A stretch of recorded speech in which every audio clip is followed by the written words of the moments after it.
achieved today. There's been a significant amount of work undertaken already across the organisation, looking at areas of efficiency, etc. We've tried to build in some direction from what council led. As a consequence of that, we've got a first cut of our financials, which is the supplementary information that only came through this morning. The key baseline from that in terms of looking at those efficiencies, and we will go through it, is that at the moment the rates increase is looking at a 5.2% increase for 26-27 versus the LTP 6.5. So there's been quite a bit of work already undertaken in terms of looking at how we can drive those efficiencies down further. The presentation today is going to be a combination of myself, David, respective general managers, just talking about where we are. And the purpose of this meeting is not to sign off the annual plan or anything at the moment, but just to confirm to the council officers that we're heading in the right directions, get from elected members where they'd like to see some more further information, etc., so that we can then come back at a subsequent workshop, etc. Any questions? Okay, thank you. Sure. So just very quickly, as I said, purpose update. Where we've got to discuss any changes from the budgets allowed. Previous years that's been known as new and difference, or change and difference. Then have a discussion around the consultation process at the end as well, and then get any feedback from you.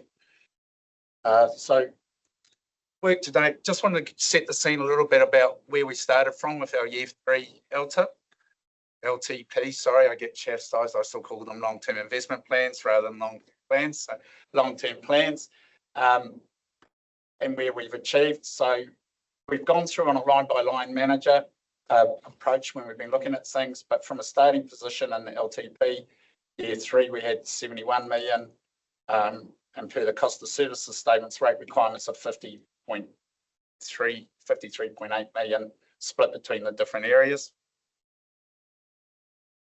Too far. Just talking about where our capital expenditure was, again, gave you the page reference to the LTP that you can write. And this is again just really around trying to set the scene of what we've actually gone out to the community when we went to the LTP, split between those respective areas, and how we propose to fund that. And I suppose one of the important things we're starting to look at discussions there, out of that 54 million, only 4 million of that was actually funded by rates per the LTP. So when we're having discussions about capital and reducing capital spends, etc., something that doesn't have as big a impact as people might think in terms of reducing a potential rates increase, because it's funded and it flows out over the life of the loan agreement that you use to fund it if you actually end up funding it. Again, that was the split, just referring to again, LTP assumed a 6.5, and that was split.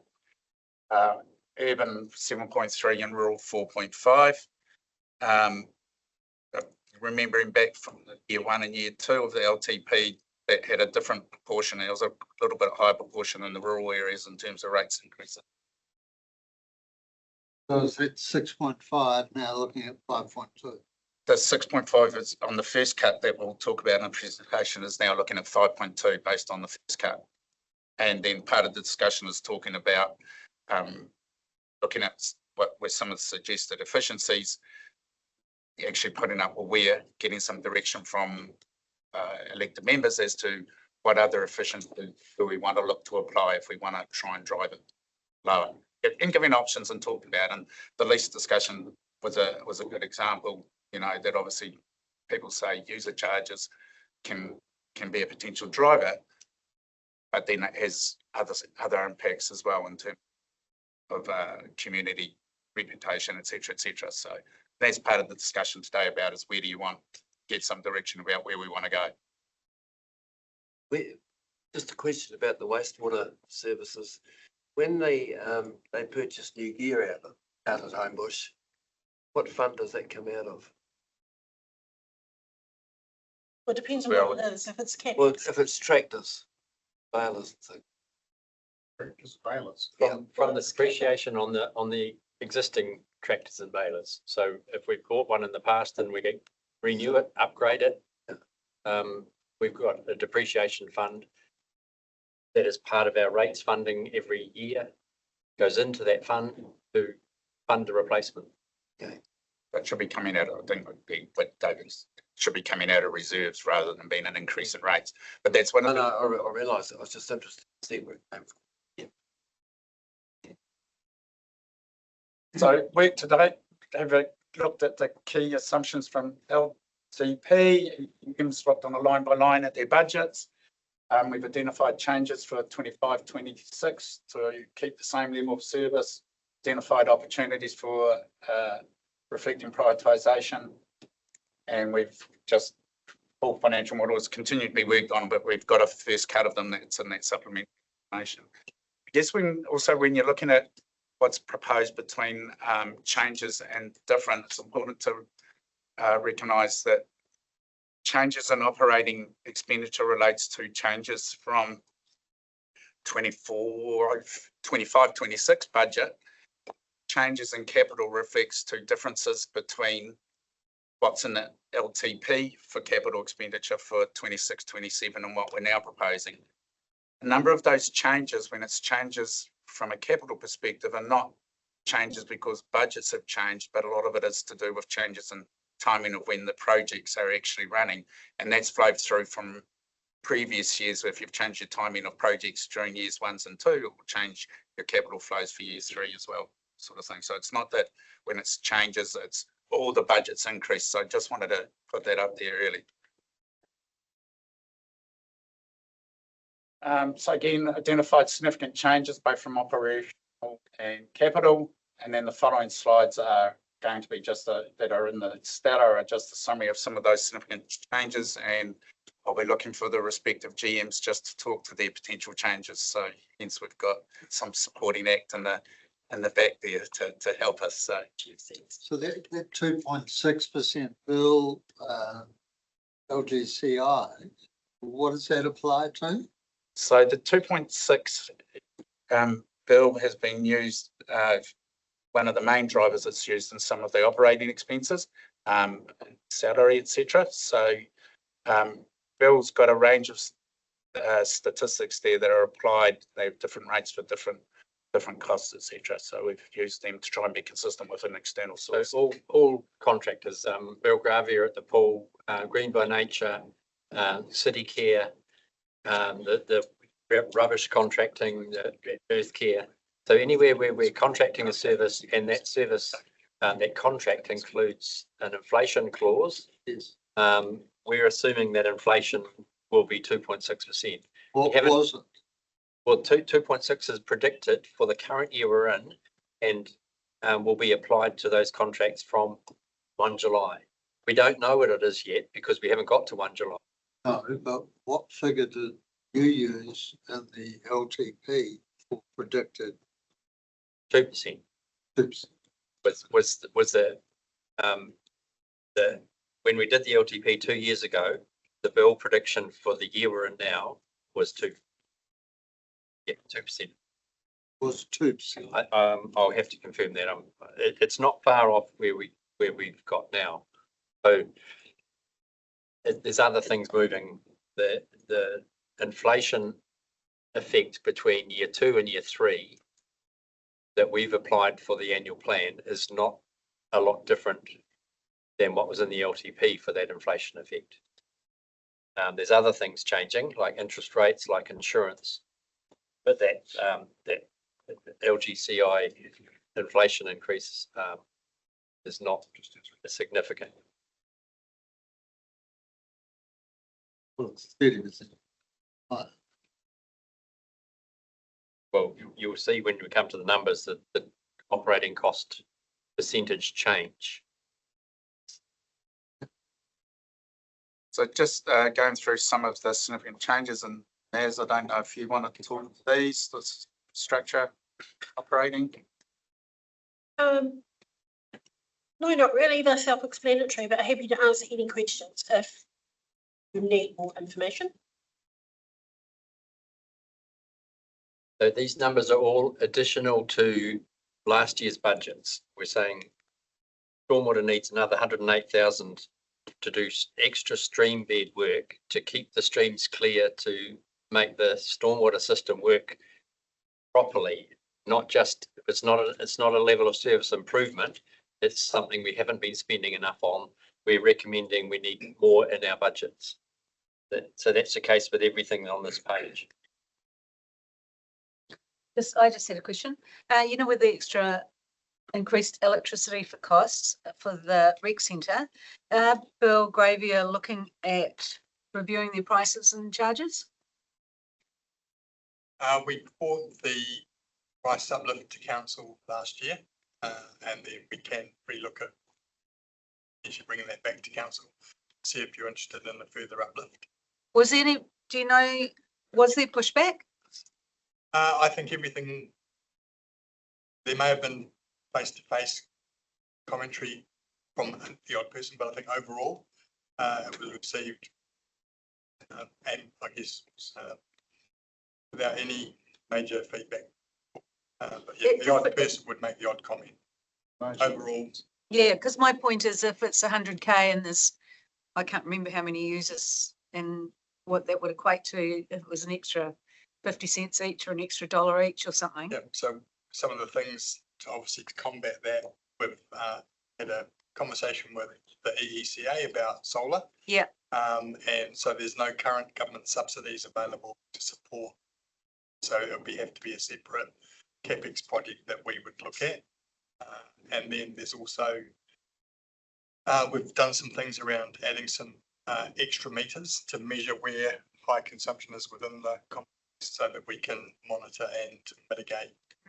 But I'm just thinking it was only a nominal increase, you know, whether there's an opportunity to increase user charges there to cover some of that extra electricity cost. The revenue goes to the operator. The cost specifically for electricity comes to the council. So there's no, There'll be no benefit unless we modify the contract. the contract on that one. So, And- so that 100K extra cost, it's not on us, is it? We get that. Yes, it is on us because we pay the electricity. I thought there was a temporary shift and that Belgravia paid for that. No, we re-tendered and Belgravia won the tender and electricity was taken out of the tender. So they've contracted a fixed price to facility manage without electricity. And there's no provision in there for topping up their losses. The previous contract there was. So we have a fixed price from Belgravia now to deliver the service, and we have no risk in terms of them running it inefficiently or losing money, which has happened in the past. That we now have a fixed price for the contract. Okay, so my question then would be, is it possible with the solar to do a cost versus benefit analysis so that we can see, and I appreciate your comment about checking certain areas, but when we get to the stage whereas here's a solution, I'd be interested to know what the investment would be versus what the long-term savings would be. So just for clarification there, so you're wanting us to look at what the cost of solar would be, say it's 100,000 and what the payback would be. Correct. Yeah, just to make. The feasibility study. It's not going to go away. No.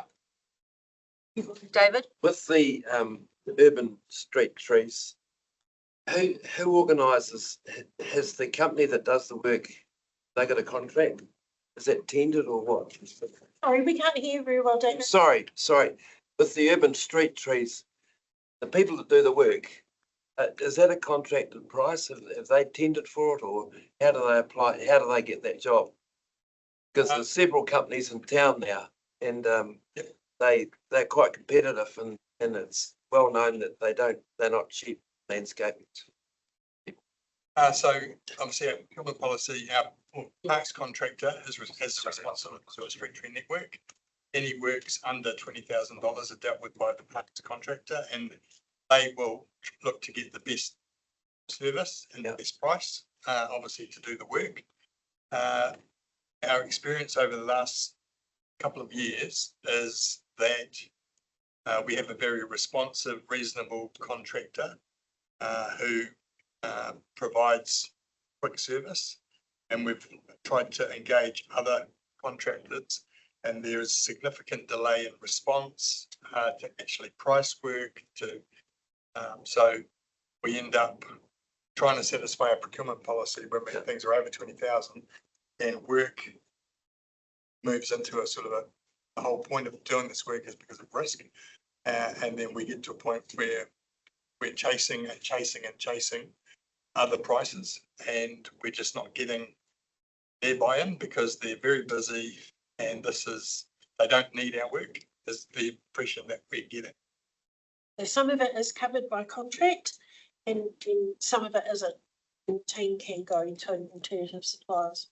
So if we have a big emergency, like a big wind or something, they get on and get the job done very quick. Okay, we just need to keep moving on this. Just moving through. Sorry, can I just go back? So the electricity, that's just Trust House, not Trust House, sorry. Yeah, the recreational centre, the pool. Is that increased electricity cost applied across pumping networks and other stuff as well? So have we seen an electricity cost increase across everything? We have huge line charge across street line. Specifically. That's just, Yeah, so this is really, Jamie, I think to answer your question, yeah, electricity costs have gone up across the line. This was a significant change from The LTP. from the LTP or from last year in terms of an additional cost that was originally the 25-26 financial year. but this is looking through to the next year's annual plan. So Yeah. we've had the increase and now we're seeing electricity wholesale prices dropping massively from what they were. So is that 100 grand, is that 100K based on old costs or based on expected costs in front of us? Expected cost in front of us, we're locked into a contract rate. Like the contract rate for electricity, so hedged our electricity rates. Yeah, we're Okay. locked in a 3-year Three-year. contract. Okay, price. And that's for time of use and on time of use Yep. facilities. Yeah. okay. So Sorry. Just going to roading, and this is some of the questions there that we're confirming that we're retaining rates funding for the local share of NZTA program. Noting that the funding's been changed with NZTA and the local share of footpath. So two significant items there and some new items that we've included in there. Okay, my question on this side would be, is the developed master plan for State Highway 2 North necessary? Yes. So this is part of, and councillor Bowe, you can add anything further. So these were part of the discussions around the Wairarapa Combined District Plan requests for rezoning, and our response was, as part of the spatial plan, we need to particularly develop a master plan for the State Highway 2 North area for problems that we have where we have enabled development along State Highway 2, which is within the 100-kilometre zone. And so we would need to work with NZTA on how we go about making those changes, and also that will at the same time satisfy some of those requirements around what do we do about growth provisioning for the north areas. So with regards to the development at Cashmere and Arvida? Yes, And yeah, further north as well. further There is significant plans for development further north. And if anyone's gone further north just lately, is Powercar putting in a major transformer just off where the Cattery is. Okay, so things are afoot from all angles. The Okay. right soil for it. Any other questions on that side? Jamie? Can you just explain the changes to the NZTA funding which have created those variances, please? I get Kane to answer that one. change it, but just that there was improvement in request part of the back to you. subsidised or? Okay. So there was so saying allocate the local share. Yeah. Yes, we're.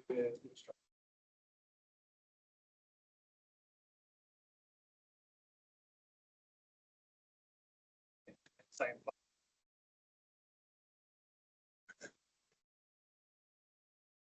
Thanks, Kane.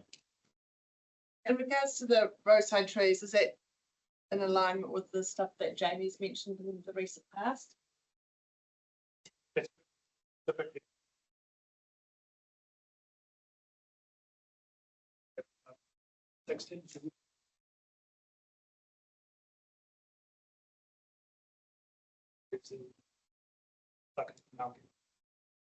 Oh, that's good. Thank you. But the question about that NZTA funding and the local share and retention of it, it was a decision last year to carry on rates funding over and above the subsidised program and putting those rates funds into the road, normal road renewal work. We're bringing it back, confirming we're carrying on doing that. It's included in the rates again next year. It doesn't increase the rates because it was in last year. But it is a choice of council to continue to top up the roading funding over and above what NZTA have been prepared to fund. Sorry, just one more thing for me. I just note in my items to discuss further that I made late last year around that tree policy. So we've got money in there to change the street. A reminder that we're going to review this tree policy. It's sitting on my desk for review right at the moment. Okay. Coming to you next. That's Awesome. and that's planting new trees. Yeah. The budget we're talking about is pruning, maintaining what we've got, and having to spend more on that. Awesome. Good. And just for clarity, the prioritisation exercise is a piece of work that we're doing to prepare for the LTP. So there is an expectation that another large number will come through in the next year. Thank you. Right. Next one's just looking at consultation. Our community and corporate, etc. So some items there that we put on for additional operating expenditure.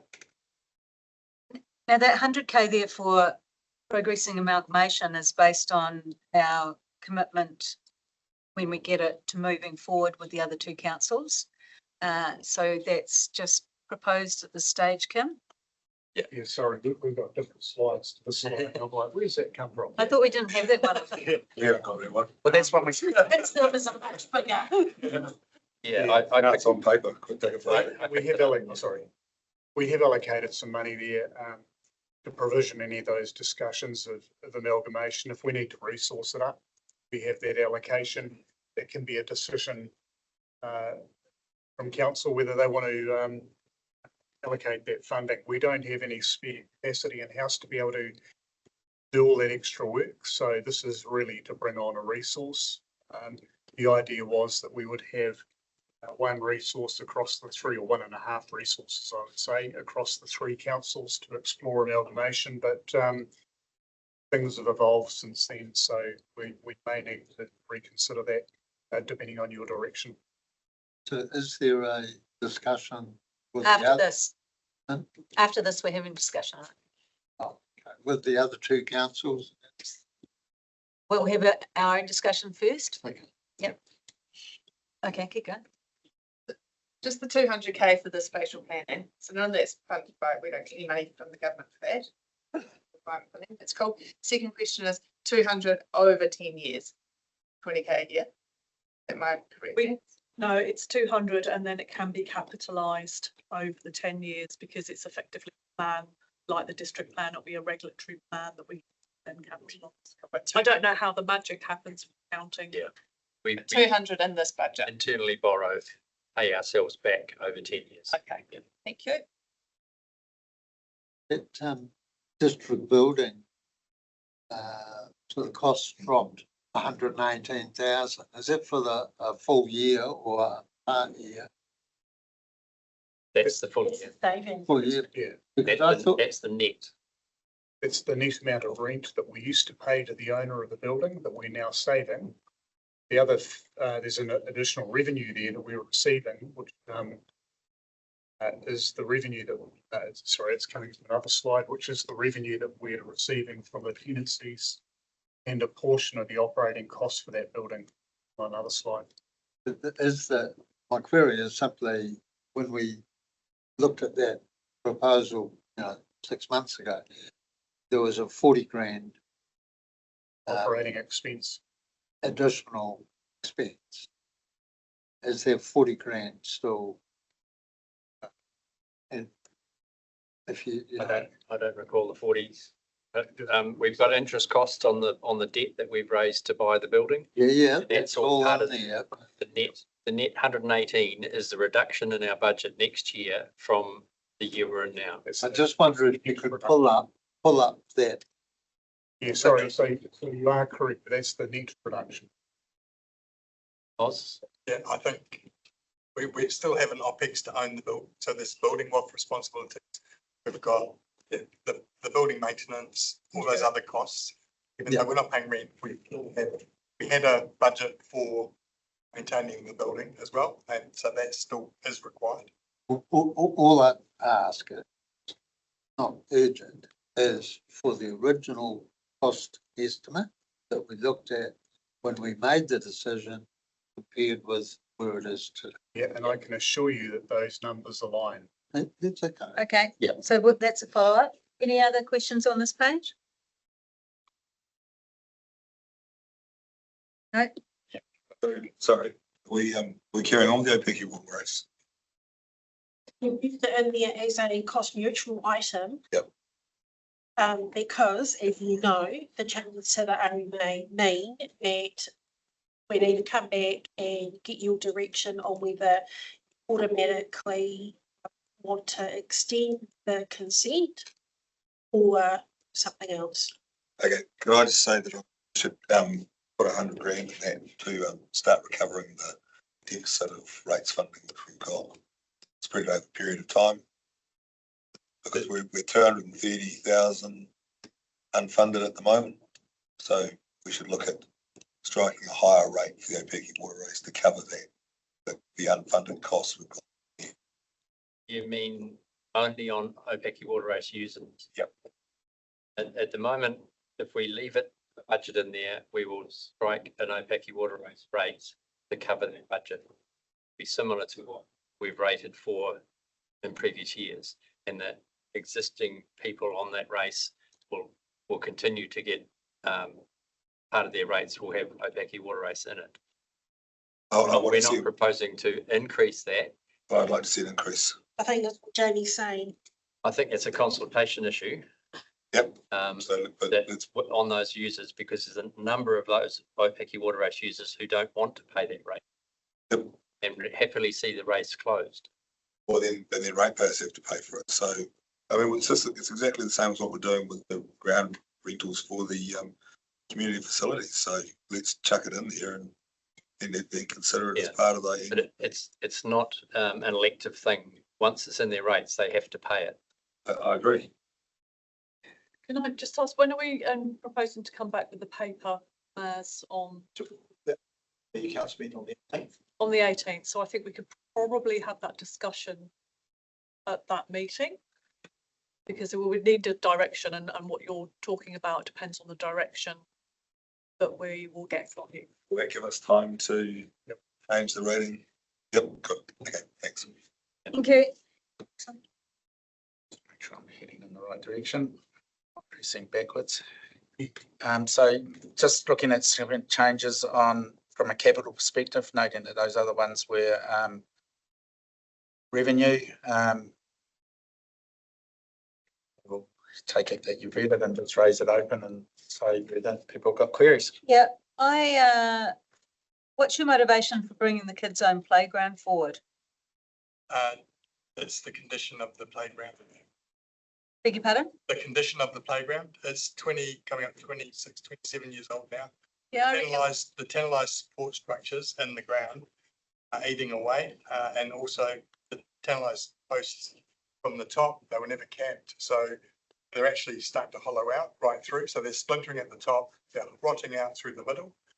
So the condition report is that we're trying to phase a consultation, community consultation phase, do a planned replacement with the community, rather than having to all of a sudden close an area and try and react.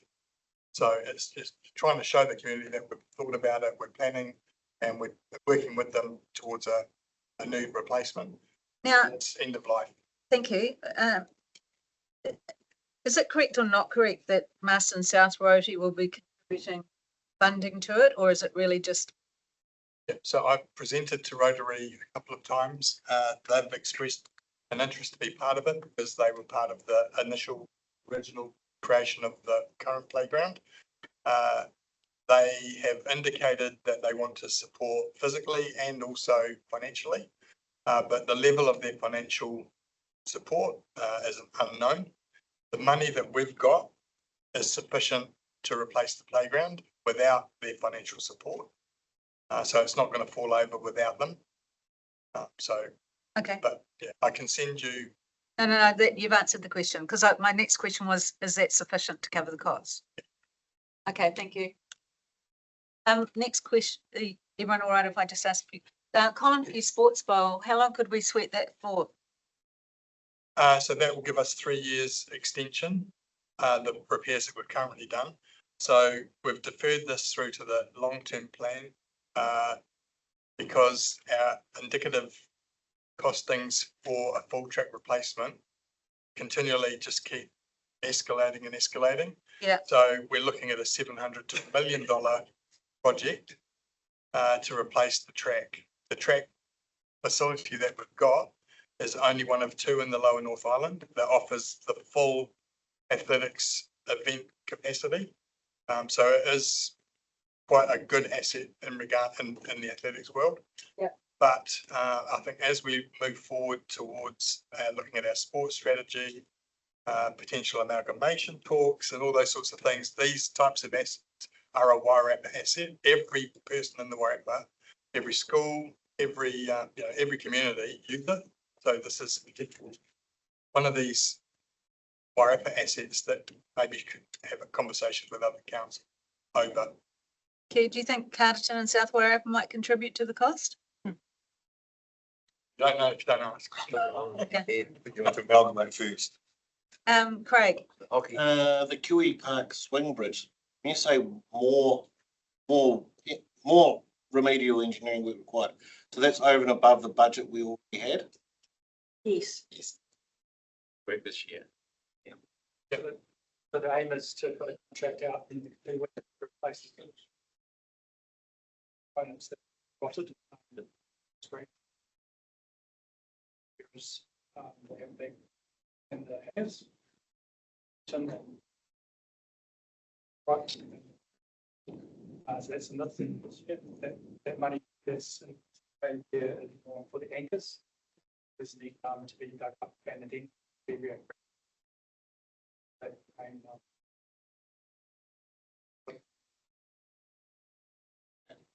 It's a little bit like the Auckland Harbour Bridge. When you finish painting it, you start again. It's an expensive bit of kit to maintain. is there anything in the new list that we don't have to do? What's the Castle Point recreational space? So that is in response to the Castle Point Residents and Ratepayers Association. So the amount of investment that's gone into Riversdale Beach, I know that they've approached Kim and Gary previously about investment at Castle Point. We only have one parcel of land available to develop.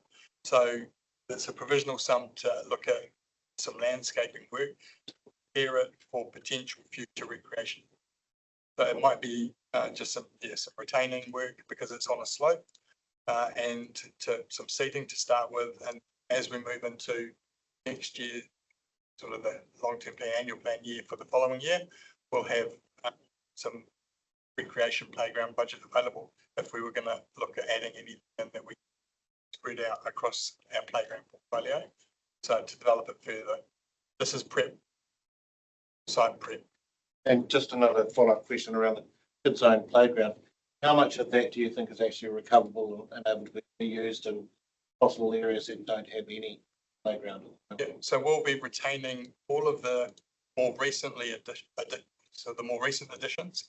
So all of the accessible carousel, big swing, the flying fox, the tractor, and all of those items will stay. So we're only looking to try and replace everything that's failing. So it'll be a limited, it won't be a full clean earth. It'll be just focusing on replacing what has to be replaced. And we've already got some initial concept designs when we were presenting to Rotary on what could potentially go there. So we know that's why we know. Thank you. The response. And stormwater, explain the stormwater.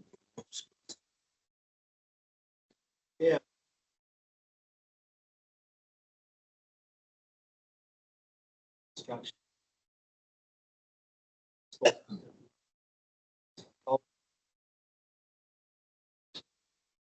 Word.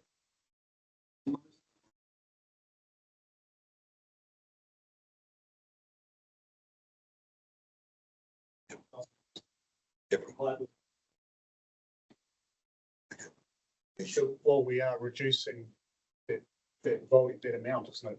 Yeah. We don't, Yep. we are asking for an extra to maintain, those currents and creeks and streams. Thanks. And just one other question. I see the Nickau Heights water reservoir project. Are we thinking that will be over or under previously been projected? Yeah, over. Be over. Thank you. Yeah. So just, but with regard to these expenditures that will be debt funded and transferred through to local water well, won't they? Any of the water projects that are underway, whether we're drawing it out of reserve funds or debt, the entity takes over the asset and the debt. Yep. And any reserve funds that we haven't spent. Any reserve funds that we have currently in place. Yeah. Which we haven't spent, entity takes those over as well. And that's all, that they're ring fenced as well as the debt in the revenue. Well, they're identified in our ledgers. We know how much we've taken in infrastructure contributions for water assets. And we know how much depreciation we put aside for water assets, how much we've spent. So we've got a running balance. And at the cutoff date, that'll be quantified. And if there's $5 million of reserve funds and investments, and there's $40 million of debt, the new entity takes over 35 million. That we're the same for all three other county councils as Be the well. same. So we clear out debt when it comes due with the reserve funds, which are what we've got, and transfer the net debt across. Yeah, to the there's- GST. we Yep. still haven't worked out the process of transferring a debt in the most efficient manner, because there's instruments that are ongoing with LGFA. So the increased cost of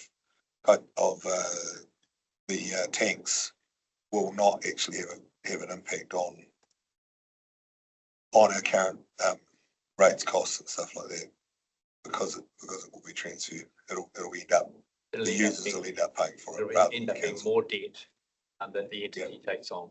Thanks. So I guess ultimately it would come through and however the new entity recovers, it determines they're going to recover their costs through their water charges. Yeah. Yep. That doesn't apply to the Kaituma costs. Yes, that'll be Yeah, the. that would- Yep.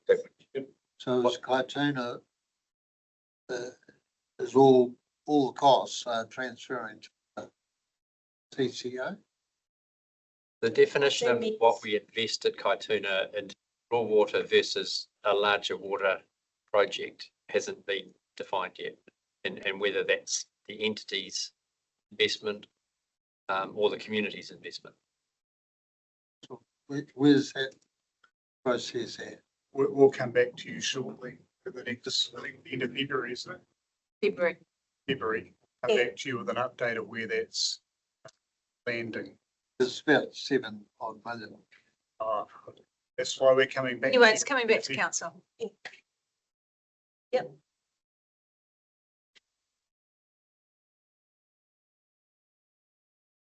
And in the right direction. Just some information, capital that we want to. Can you just explain those first two projects? So the 250 Datascape project is a customer CRM system, a client relationship management system. Allow customers to create a login and they can get access to all of the information in one spot that's pertinent to them. Dog registration, registering a pool, rates information. It also allows us at council to have a unified view of data that's held in separate databases currently. So we can look up a person in the community and we know from a single view what their rates are, whether or not they've got a dog, whether or not they're decommissioning pool. And it takes away double handling of information through managed. The forms on our website that you currently fill out don't automatically populate any database. It goes to a person and take that information, reload it into the correct database. So it's a bit of a tidy back then. Experience a better unified view of customer interactions, service requests, payments, and applications. Council. And I'll just finish off. And the second one, satellite. Yeah, so this is just network switches, camera replacements across various sites that are now well past their use by. Still, I just, around the Datascape project, the investment of 250K, obviously over time will be a saving investment. You probably can't predict. Yeah, we don't know what that is, but Yeah. there's certainly efficiency in staff time. Yeah. And the amount of time it takes to get information quite strenuous, and double handling of information through an online essentially reload that into a separate systems. And what's the lifespan of this new Datascape project? Like, will it keep us covered for the next 10 years, 20 years? Like, Well, yeah, hopefully. So currently there is a list of application service requests in England that are on offer. There's about 80 that we can at this cost. This cost is based on similar experience in similar councils, and we're going to head up to Carpety. Introduce this to have a look in real time and the impact it's having on there. But yeah, so there'll be about 80 forms that we can then automate, include in this management system, which will make it just easier for dealing with us and easier for us to deal. thanks, Smith. Brent. Is Okay. that, when we look at a system like this, do we look at what our potential amalgamated neighbours are using the system? Do we have that conversation so that we don't 3 years say, oh dear, we've all got different systems and they won't talk to it? Yeah, I know what you're saying. I agree. We are hopeful that ours will be the. That's not the answer. No, I know. So when we upgraded our website a few years ago now, we did that with the knowledge that this was available to us, and this was a nice click on to a web-based product that we have. I don't know that the other councils are using the same platforms for sure. I just feel that there should be a conversation at Yeah. least. This system is integratable most councils across New Zealand use it, and Australia. It hosts also our web platform portal. So most of these councils are very easy to absorb into these types of systems. It's not overly complex. And then Tino sits. Yeah, but certainly we share the information with our neighbouring councils as to what we're looking to do. When we looked at the water entity, we've aligned everything with our current system so that that's the most cost-effective way forward. Also, So we have done a stock take, councillor, which is what you're basically asking. Welcome, Wairika. Happy anniversary. Oh, thank you, thank you. Yeah, we made it. Any more on that slide? No, okay. And then this is just a summary of some other big changes in capital that have been happening. White House obviously was in the LTP and not extending. Some others there as well, and rephasing of our capital budget for the town hall relative to the LTP. The two big ticket items there. What's that stormwater?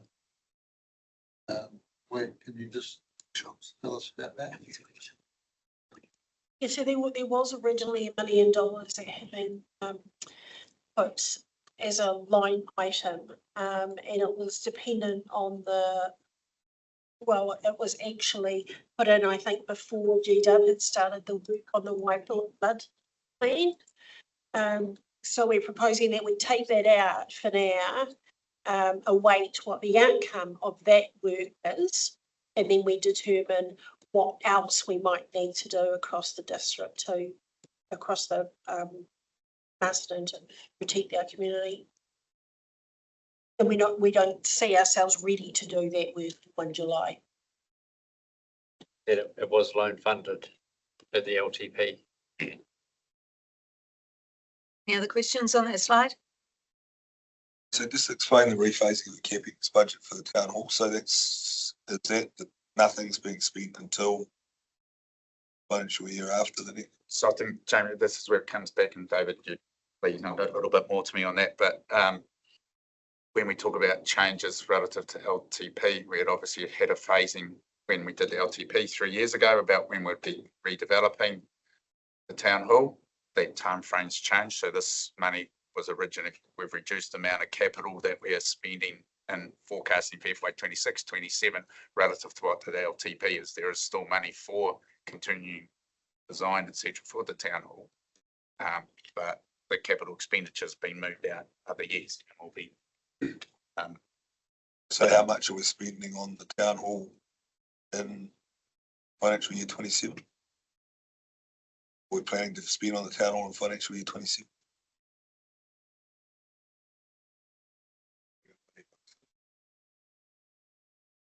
Thanks, Chris. So really, these numbers that you can see here, it's the efficiencies are the timing of the interest payment. So we're not calling upon the debt, so therefore we're not having to pay the interest on this amount. Therefore, it keeps our rates lower, calling upon the rates really for this coming year.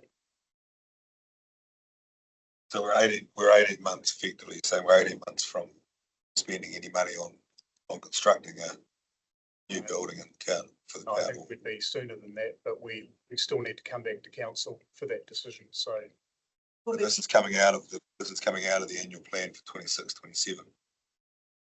It's reducing the Yeah, capital. it's about $1 million in there. That's all. It's not really strict, look, I'm not a builder, but I guess the way you're talking at the moment, by the time you go through design, etc., like that, you're probably going to struggle to be doing too much actual big construction work. I mean, the thing is about these numbers, this is what we know now. Yeah. Don't stop work before you sign off the plan, right? Yeah. So this is what we know now. In a month's time, the team will come back and they'll be putting in front of you what the next stage of the project is and potential costs and stuff like that. And that 9.3 to change at that point, and that will be the number that goes into the annual plan that you sign off. So these are just absolute best guess now. Any other questions? No, keep going. Sorry, just back to the CBD upgrade. So we've got 1.2, so that's compared to the LTP. The upgraded budget was 2.1 million plus the extra 200 grand. We approved at the December 10th meeting. So is that number right? That's saying the difference between what was in the LTP, because we've already brought it forward into 25-26. So it was originally in 26-27. And so that number is, as far as I'm concerned, but I'll check it. Yeah, so there'll be 1 point. So we're talking, so we've spent 1.24 million this side of the financial year, and we're going to spend another 1.25 million next year, because the total upgrade total increase of budget was 2.3 million. Or approximately those numbers. Only the water main part of the project that we're listing there as being, it was spread over 2 years in the LTP. And we're saying in the project approval meeting, put all the budget together, and we're going to do that in the current financial year as much as we can. But there's a change between next year's budget and what was in the LTP of 1.24 million. We're spending it. Yeah, I think just keep it, because the reason that we voted for the 2.3 million upgrade was because the funding from NZTA, it was assumed it was going to be there and it wasn't there. So we increased the budget because of the funding which was in the LTP. Plus we added 200,000 for renewal. So just need to just check those numbers. Yep. Yeah, and again, it is only the water main, so there's no NZTA funding. Yeah. But the roading portion is where the. Well, by delaying, by changing the start date of March, we're obviously going to spread more of it over 2 financial years too. Yeah. Yeah. Okay, thanks. So the next slide shows the total where LTP year 3 had 53.7 million of capital. We're currently proposing 41.3. So there's a reduction of $12 million of capital expenditure through the changes that we just went through.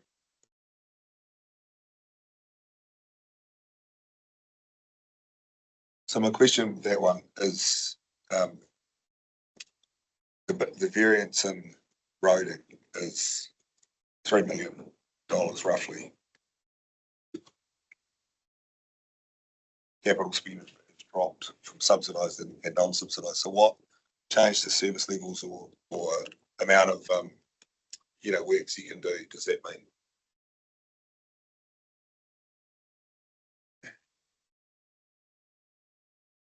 So when we formulated this, I suppose, or you can talk. That's come from, but without seeing the actual detail, Jamie. Such as reductions on. Subsidised. In Matakona had a significant capital budget in the LTP. Yeah. Which is not there anymore. Okay. In Maladi, if you're right, Kane. Yeah. Maladi. Yeah, major projects rather than business as usual. No reduction. Yeah. Subsidised. Yeah. We got. Okay, cool, thanks. Majority is the town hall. Town hall is not. Yeah. I was just looking at roading, but that's good, thanks. So Millard and Matakona. Cheers. Yeah. So just the high level key assumptions that we've been working on as we've gone through the budgets, increase in insurance of 5%, but we had premium reductions in the year we're in now that were achieved when we renewed insurance last year, and we built those reductions into the next year. So savings, the high level personnel, 3.4 FTE reduction, and a 2.4% overall increase in the personnel costs in the financial statements. Noting strategic pay forecast to 3% wage inflation for the 26-27 year.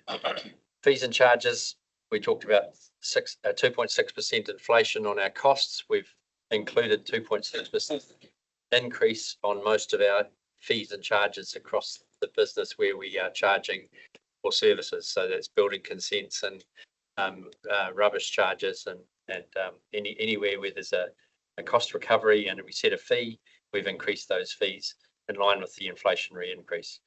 And then interest costs across the whole budget area, we budgeted 5% interest. We now changed that to 4.5. There's a saving there and a reduced interest rate across all the council's external debt, and we've got less loan funding. So we've got a lower starting point because we haven't borrowed for a number of projects Overall, that results in 1.1 million reduction in interest cost from what was in the LTP. Question around the insurance, and I mentioned it before. So do we review how much we are covering our assets for? Like, we all know that Queen Elizabeth Park's cover is around 1 million. It's quite high for the area and what's there, I guess. So my thought is, do we review how much we're insuring things for? Because obviously the lower we insure them for, the less it costs us. And the We less did we, this- the less we get back when we lose it in a fire. I So, understand that, but I there is a think it's risk, there is a risk, but we have talked about it collectively. Yeah, and further to my priorities list that I sent out last week, it's a separate piece of work that David's doing on the whole portfolio, which is looking at risk appetite. And what and will come back to us, and we'll need to make some decisions on how much we're prepared to move. Yeah, that's great, because obviously it then But it's affects the bottom line. Yeah, so that And- it's in progress. and I'll do that work between now and May. Right. So that we have the opportunity to make decisions Prior to, prior to the insurance brokers going to the market and just telling us this is what your insurance cover is. And by the time it's renewal time, it's too late to make a call. So we want the information a lot earlier this time. So thank you. So I think the answer is yes. Yes, thanks, Juanita. Jamie?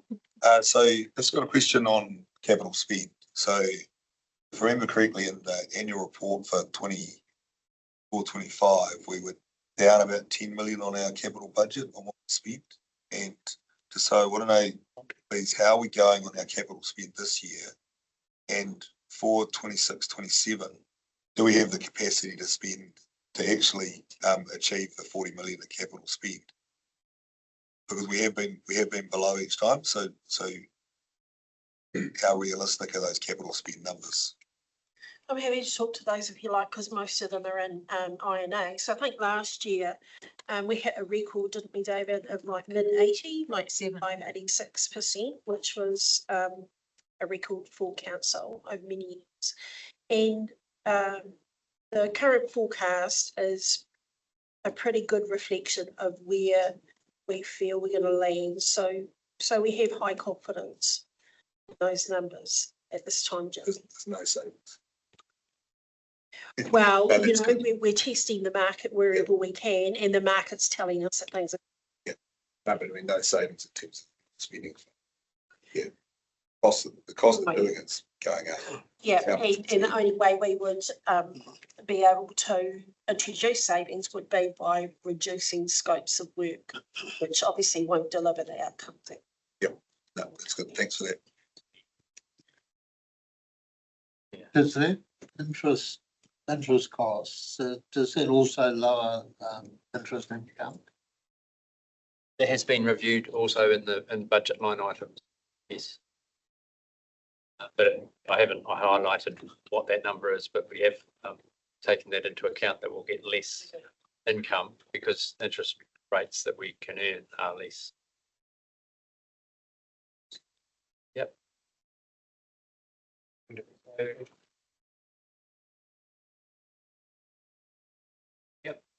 So look, I just, in terms of starting to give some thoughts around drivers around what can influence rates. A lot of the key influences are actually outside either council officers or elected members' role, in terms of Stella, you've already raised around increasing risk of insurance, and that, so there's a discussion on risk appetite there, but you have weather events as have happened and premiums start going up because insurers get a little bit nervous about that. So that's beyond our control. Economic changes, etc. So I just wanted to start that as a little bit of a precursor there. It's just as a thought. It's not saying they're the only key drivers around things, but just noting that the key ones are beyond our control. And that, so, and then this is really just a discussion about potential levers that we could apply. Oh, sorry, I haven't done that one. Sorry. Here we are, driving to screen so I can look and talk. So this is really just talking about what are the potential drivers there. We've already talked about news depreciation reserves to fund assets, on the principle that you keep that depreciation reserve. You could choose to reduce your rates increase and not fund your depreciation and not have those reserves in the future. But then when you need to replace those assets, you'll be having to borrow to fund it because you won't have the reserves set aside. And the ability potentially going forward is when you've got a smaller base to lend against. So once the water entity is created, you may not have the capacity to lend dramatically as well. So similar, we've already talked about risk appetite.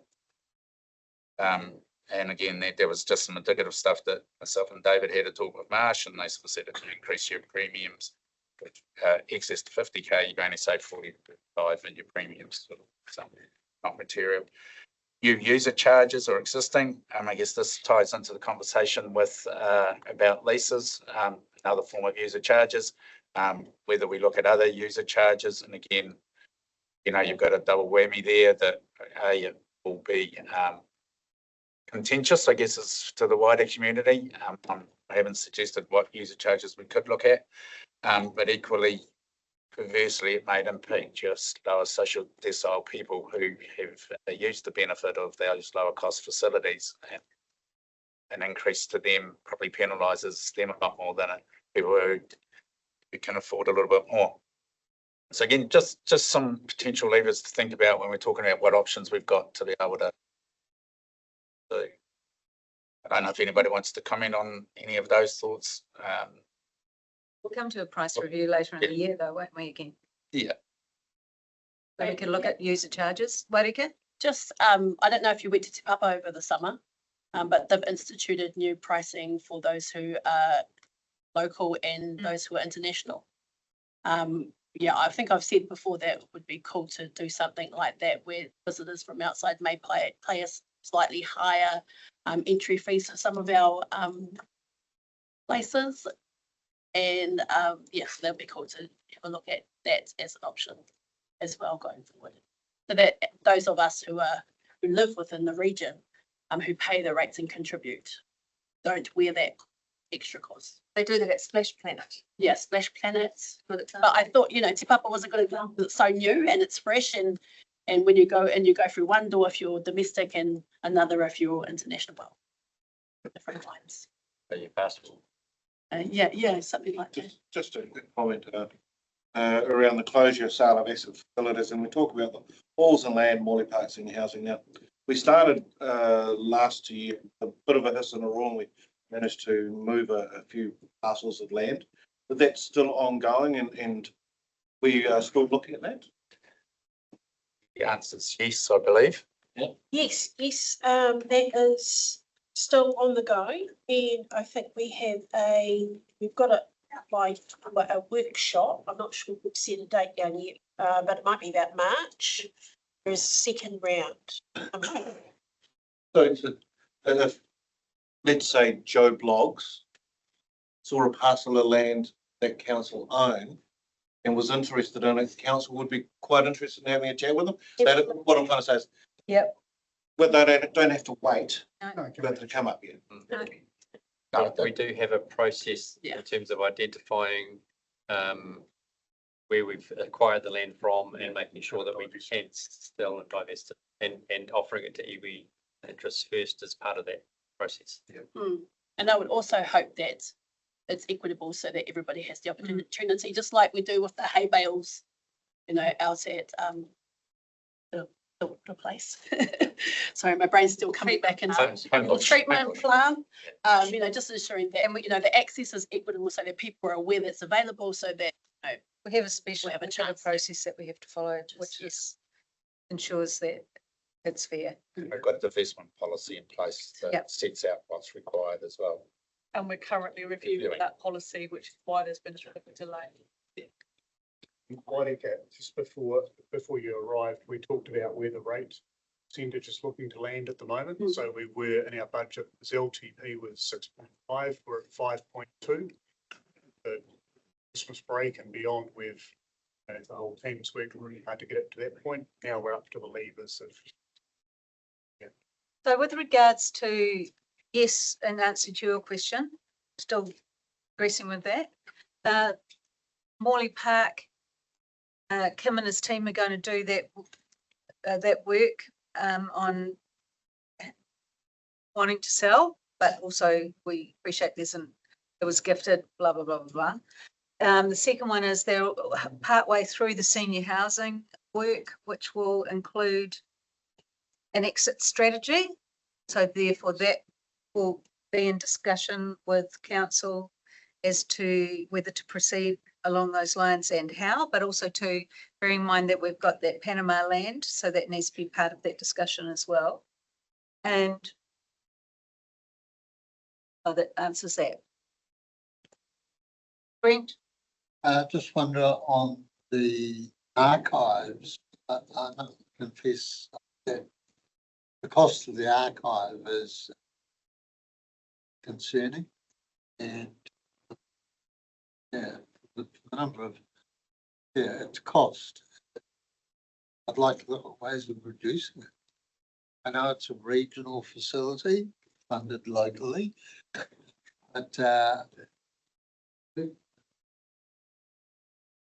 don't think it's opening hours, maybe it's one.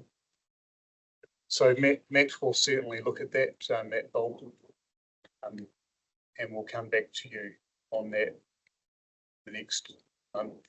Because it's about, I don't know, 550,000 a year or something, is it? Yeah, I suppose that's the cost of doing business and offering the service that we have. So there are some levers around opening hours or by appointment only. There are various things we can do to reduce down that, that's something that I need to consider though, because the only real lever of that would be payroll. And so we, or staff. So we would need to make sure that we follow the right process as part of that, councillor. Jamie? So let's go back to, sorry, I can't see anything. Page 21. Can you just explain the rate smoothing piece for those of us who have been around the table for a I while? thought that we'd gone past it. Yeah. The LTP in 2021, following COVID, or we're in the middle of COVID, lockdowns and restrictions and economic impacts, the LTP first cast had rates increases of 8-9% in the first 3 years, and then 1 and 2% in the last 5 years. And the council at that time said, we've got to take the top off that and push it out and smooth the rates increases. So that was done by borrowing from ourselves. So we took 2%, I think, off those first 3 or 4 years by putting in an internal loan. So we built up an internal loan between 2021 and now. That internal loan needs to be repaid, and therefore a part of the rates increase this year is putting some money back into reserves to repay ourselves for the years when we kept the rates low. It's not a big impact, but it is a driver of the rates increase, and will be in future years. And we've included that information in our submission on the rates capping. Council made a decision in the past and need to, I suppose, follow through on it in the 10-year plan. So there's been discussion around the finance, that's obviously part of the financing strategy as well, isn't it? So we've had some discussion around that. Are we having a conversation around financing strategy at some point this year? This year, yeah, it's part of the review of the LTP policies that sit under the LTP. So yeah, the financial strategy definitely, and the revenue and financing policy. Yeah. And so that leads me to this thinking, is there any other reserve increases which we've got on this year's annual plan? Because we had the flood resilience one we were going to build, but we had to use it on saddle. So have we got any other reserve increases in the rates bill? There's that 500,000 in the roading budget that is continuing to try and restore the flood damage fund back to positive. There's, I think there's 50,000 in the cemeteries budget to restore the balance in the cemeteries fund, because we've drawn on that fund a number of times to do some upgrades and improvements, and there's no income going back into that fund. So we've had to actually build in some rates funding to put back into the cemeteries fund. But they're the only ones that outside of depreciation, which are standard. Thanks. Okay, AJ? So sorry, just sorry about that, just thinking. So when you talk about borrowing from yourself, can you just explain, so you use money out, so not takes wrong, you use money out of reserves to cover, so you've got a reserve strategy of achieving a certain amount of reserve. And those reserves are funded from depreciation mostly, but there's also development contributions going in there as well. Yep. And some general capital from sale of assets in the past. So there's around $20 million that are invested. And if we don't generate enough revenue from rates in 1 year, then we're short, and we draw off that $20 million for that cash. Yep. Effectively, and that cash deficit the intention is that it will be repaid. That's the basis we've done it. So need to follow through with that intention. Yeah, and it's not at a nominal interest rate, zero. Yeah. There's no interest charge added to that to be added above. So we don't recover any lost income out of those reserves. Oh. Okay, thanks. Yep, I have a question, sorry. Yep. It's added to that. So if we're doing the 5.2% with the intention that some of that will go towards reserves, how long will it take for us to get back to where we were prior to? Have we done that? Like, are we going to be needing to do this for the next 10 years? As long as we can consistently add to a rates increase each year for the next 5 years, it should be finished by 2031. And that increase might only be 1% of a rates increase, but it's going to be 1% over the rate of inflation.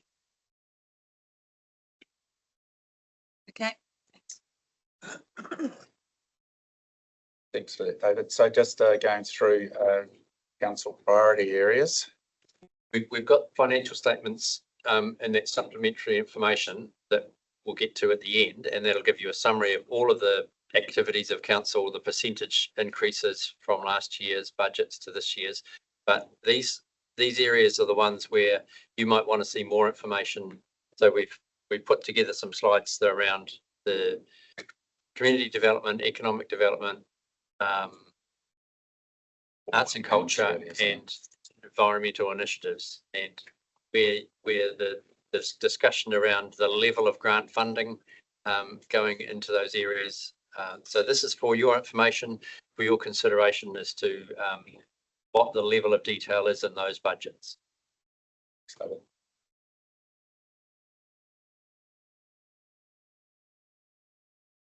But David's pretty much preempted what I was just going to go through the slide anyway. So let's just skip through.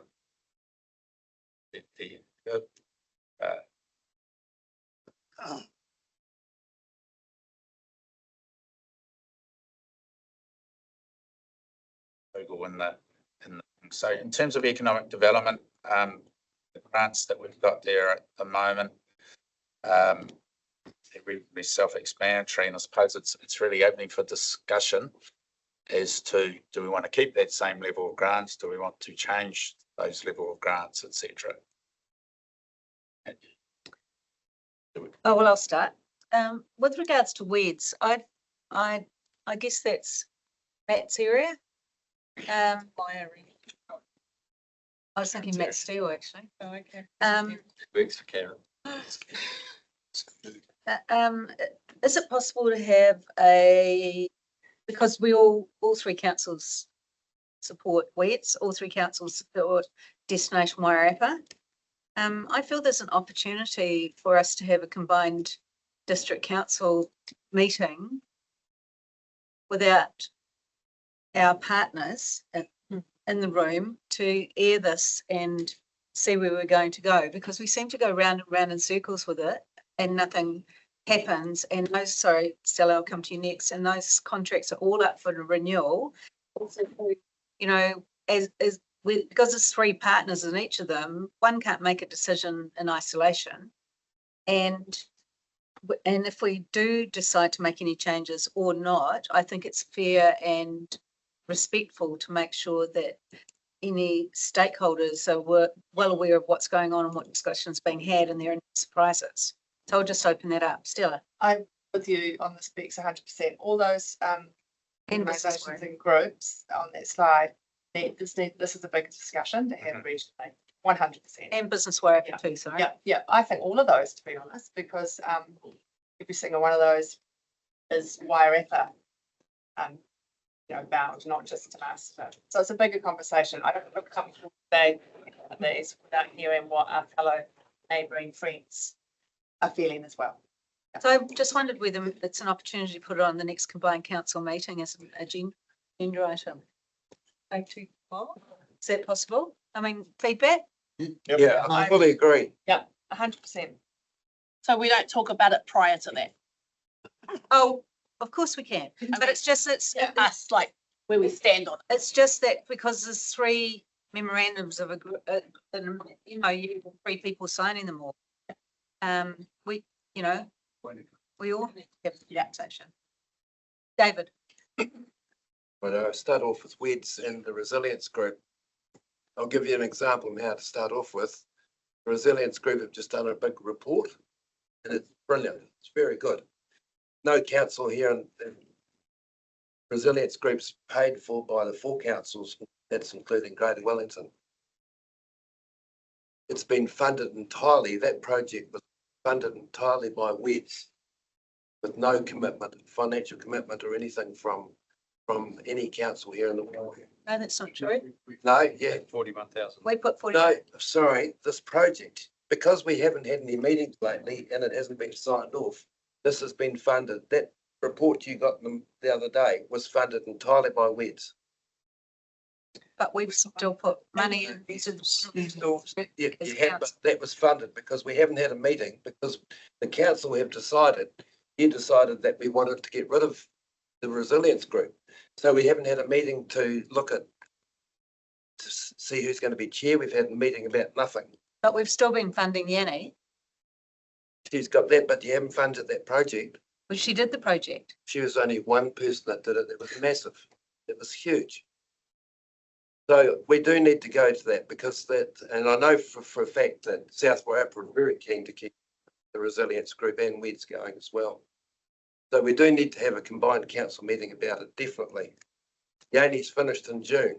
Yes, realise that, and she's funded, and we're one of the funding partners until the end. Yeah, but that project that came out the other day, it's been not 1 cent funded from printing of it or anything. It was funded by WEDS. Don't agree with something. It was, I know for a fact. I know who did it all was bloody brilliant. And they the cottage at How home. does got it. WEDS even? Yes. And Yenny may have got some sponsorship towards that, David, but that report was a piece of work that was done by her and also Matt Steele. It was So, a contribution from NDC lots of resource plus we're paying any of the resource along with the other councils and GDIM up to the end of June. So you have absolutely paid for that to that. So as we get back to the slide here, essentially this will have no real impact on our rates ahead in the next, you know, But it will. coming year. So what we've agreed is that we'll have a meeting at combined council and discuss economic development for the Wairarapa. I think that's where we've landed on this one. So I think economic development is probably one of the most important things with the Wairarapa at the moment because there's so much movement about business wants to move here. There's all sorts of things happening and we've got to get behind it. We've got to get something going. Otherwise we're just sitting there treading water, in my opinion. Thanks. Okay. The discussion is how much the council budgets reflect what you're saying, get behind it. That there has to be some resource to do that. I agree. I think it's a good idea. have a combined council discussion. Next meeting's March 18th. So yeah, we absolutely need to have this conversation. So really big. Yep, Brent? Yeah, I mean, Destination Wairarapa, funding is obviously coming up fairly fast. You need to hit that, even it'll be, it's predictable that some councils will be very supportive more so than others. Okay, Oh, now, sorry, Marika? just wanted to add, that our rate, our people who contribute to our rates want outcome for our people. So therefore, I'm not sure, how much do the other councils contribute? And I've talked about this before, is how do we ensure that we're getting bang for buck for Masterton? The signage that I've suggested, to direct people to town, those kinds of things. It's not visible to me as a resident how that's contributing to our township of Masterton. And so, yeah, I think that's important for us to raise. And I've been told before that we are contributing the most out of the other councils. So of course, South Wairarapa is going to be interested in continuing it because they're getting more than what they're putting in. So yeah, just one. Yep, that'll all be part of that discussion. Correct. Brent, then we can move on from this. And another angle on that is, simply looking at where our economic growth comes from. And personally, I've got grave doubts about it coming through this sort of funding. I see health as our biggest single business. Yep. And its growth, I don't know that it has a lot to do with this council or this funding. So, that them building a new hospital, expanding that, already our biggest service. I just have grave doubts about. Okay, so we'll table that and we'll have a quick discussion. We'll advise the other councils and and staff will also put some information together so that we're comparing apples with apples. So when is the next? 18th March. Whose is it? Sorry. Helen. Okay, Okay. Robin? I was just gonna say, but wouldn't it pay between today and March for the councillors to have a fair idea where Masterton? Yep, Rather than turn up on the day, Need a praise. it's about 30 different versions. absolutely. Yeah. So we'll try and consolidate our position if we can, as much as possible, before then. And is it worth thinking about mentioning certain regional facilities we rush into provided that aren't funded by them? We can, of course. Pop them on the agenda. Yep, Workshop next week, so we can pick it up then. okay, great. So Thank you. South Wairarapa is a completely different council now to what it was last year. Last time. AJ, We'll keep moving on. Yeah. Keep moving on. because lunch is ready, so let's see. It's really just talking about all the grants that we've got in here associated with. So we're still in the economic development budget, so it's made up of a whole lot of parts. These are some of the other parts. Just reminding you what budget provisions are put aside for different things. At the moment, we've got an events grants budget that is allocated based on applications each year. We're doing Christmas decorations, we're doing flags and banners. There's budgets for all of those things. That's part of economic development because it's a beautification or promotion of the town. And for want of heading, economic development is where it sits. So can I just quickly talk to the event grants, which I've had a meeting at the end of last year with Corin. And with the grants in general and the funding, we're reappraising the criteria. So for example, there's interest in identifying grants for events that are actually economic drivers. And so Corin's area is doing some work on that to come back with some recommendations as to how those applications will be assessed. So I'm going to tighten up on that. I guess, and like following up that discussion, because we'll be heading over into that area when I leave. But yeah, so, you know, consideration around things like, many small grants, a good thing, or, fewer recipients, but more dollars to get more. And bringing, you know, bringing money into the Masterton or growing the economy, bringing visitors in, you know, those kind of things. So I think that's a separate council workshop, so that we can nail down on that and also determine what we want to do with regards to our community funding. You happy with that at this stage? Okay. Yep. Going through in terms of key items of expenditure in arts and culture at the moment. So in that workshop, Kim, all these things can be covered off. I think so. Yes. Yeah. Yeah. And that'll be before the meeting on Yeah. Thursday. So just on that, I mean, the Aerotoy MOU, I just hope the discussion with them starts plenty of time, because it can take a while. We also need some direction from council on that and full discussion ourselves. And I just want to look at what other people contribute to those sort of established. That's all in their financials. Yep. Okay. Just carry on through, and just similar sort of thing again. This is third thought rather than everything, but around where the different types of grants are, where they're going. The community events budget is our team running events, including those that are listed there. So there's expenditure needed, as well as the salaries of the staff who are delivering those events. And then there's the contestable community grants fund. So we've got the community events and the community development budget. We've got the events, grants, and economic development. So can I just ask a question? With the community development events, there's, I don't know, 6 there or something. 1, 2, 6.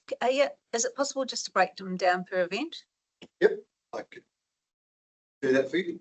Yeah, 'cause some I adore and some I. So the big cost events are like Christmas, which is typically about Halloween, which is between 10 and 15. But we've got what's going to be Whānau Day this year, so for Waitangi. Yeah. And then the cultural festivals, 7,000. And Matariki, typically about 100,000. What was the Whānau Day? So budget on that is 17. Okay, that's all I need to at the moment. Stella. Just because this is now in public, I just want to make a mention that Kim's Way didn't receive $8,000 last year. It was 20. They received that money. They received that last year. There's a Okay. So we'll bring these into that discussion that we're going to have. And again, just continuing on with different types of community grants. Again, these are the ones that were agreed in the LTP for 3 years. So there's that list there, and the dollars that are committed. They're in next year's budget because they're.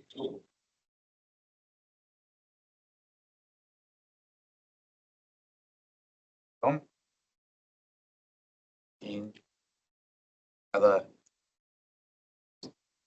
initiatives there. Positive aging, because we've no longer got that coordinator there, so that why is that still in?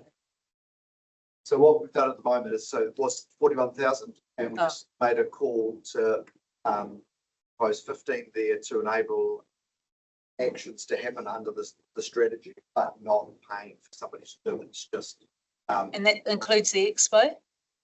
Yes, so that would be part of that cost. And with the holiday program support, are we actually mandated to do a holiday program, or have we just chosen to do one? And I, so not mandate, Or it's what- historical, and so that's the. With Pacifica? Pacifica on that for us.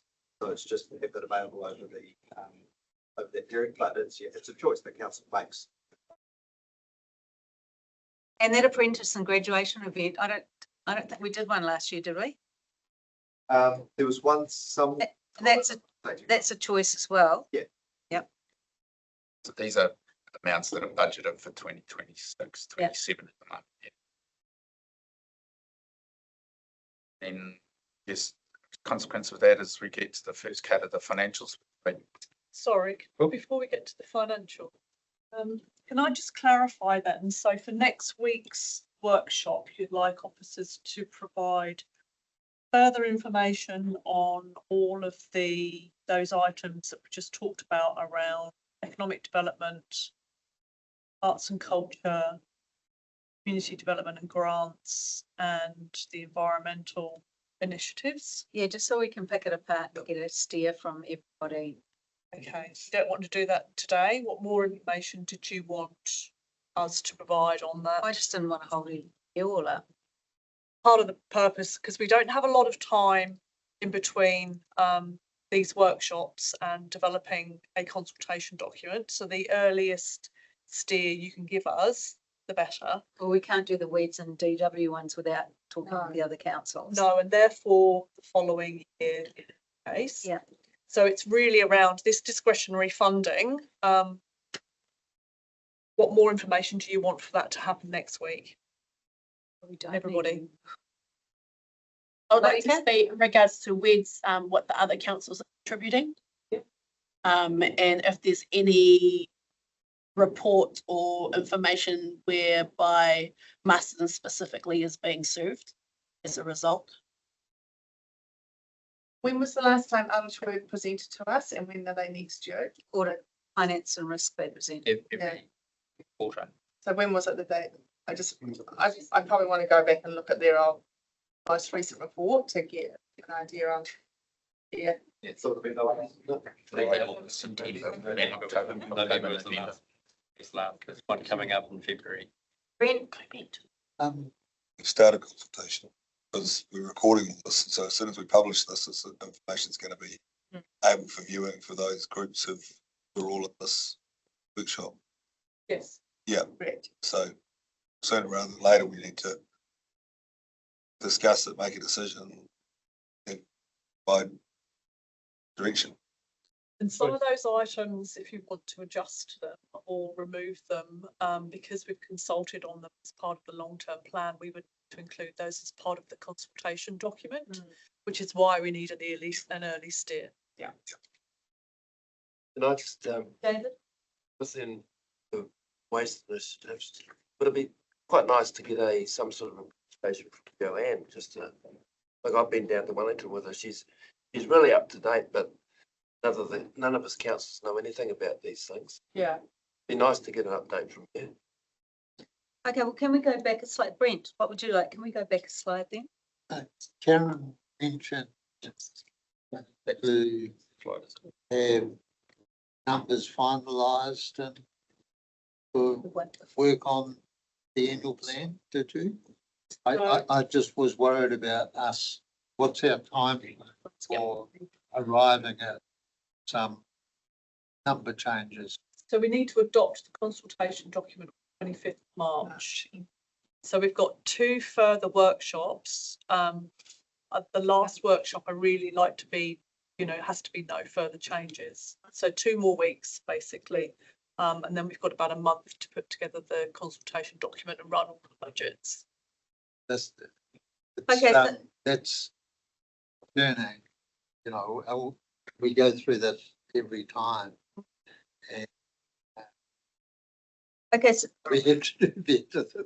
can we just look at the screen then if we're having a discussion? Well, Aratoi, the MOU's until 2027, so we don't have to discuss that today. But we can relook at the information and see and discuss that as a council. Doesn't need to be today or next week. Yeah. Creative New Zealand grants are externally funded, so we don't need to worry about that. Council contribution, however, is 12,000 do that? We top it up. Is that a condition of the funding? We have to top it up. Council. So that's a council choice to put in a 12K. Not. So yes or no? Share history, we talked about that this morning. There's a ComDev grant and also there's a ground rent lease grant. So they would, if that formula is adopted, they would move on to that. And if we proceed with what we were going to do, they could apply for a lease subsidy if they choose to. Is that kind of where we're heading? However, they would come in under the grants funding, and that's contestable, isn't it? The 10K for share history. So we don't need to discuss At the moment, that. that 17 is their grant, well, it's 17 plus Yeah, 2,800. but we're moving to project a new Yeah. formula. So in the meantime, that would stay. Put some car parks. The Jubilee building and sculpture, that's our responsibility, isn't it? Yes. So we own that. That's, So we have makes to up continue with part of our that. budget. Go to the next one, next slide, please. So there's really not much we can do on that page, except whether we continue with the 12K for creative, to top up the creative funding budget. You know, It seems, It's peanuts, isn't it? it's peanuts. So, I mean, I don't mean to say it's, but you know. Now, community development. We are, It's one TP. is it? No, that's asking the question. No, so there's a couple of levers there, right? So one is around, so that's the amount that we spend on the things that we put on this council. So that's the budget that's there currently, and obviously we work within that budget and reductions or increases in that budget at the scale of their needs. So there's a decision there that council. but if you were to shave that back to 40K, could you still produce the majority of those, or though all of those, but at a less, more flamboyant way? Less tinsel? Just on that too, Corin, you didn't say how much paper bus cost. Oh, it's very little, $500. Oh. So, at 40K, I think my opinion is that we could do the Christmas parade, Whānau Day, Halloween, and Matariki and Cultural Festival. They would look slightly different. Yeah. Because we would have to amend accordingly. And with some of these, of course, part of the cost is stripping management, so that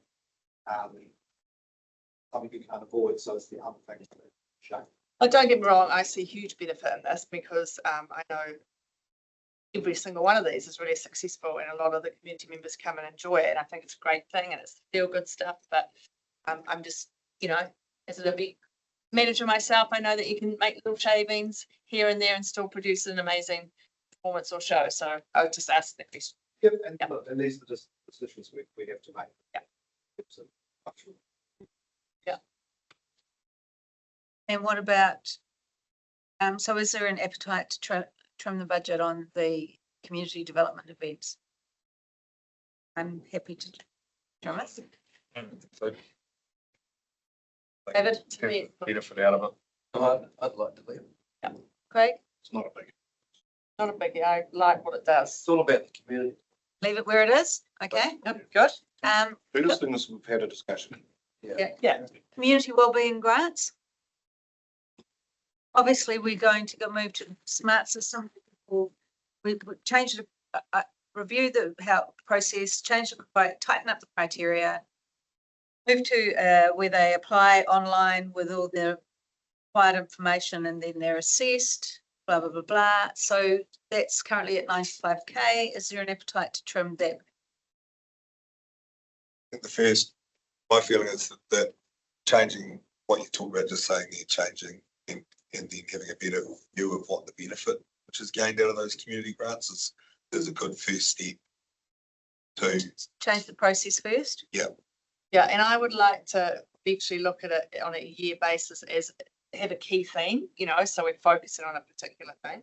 So then every year we're not just issuing money out left, right and centre, but it's focused around a particular theme that's aligned with our strategy and our, you know, values, etc. So it's a bit more aligned and focused. Well, the other thing is too, if you did that criteria where it needs to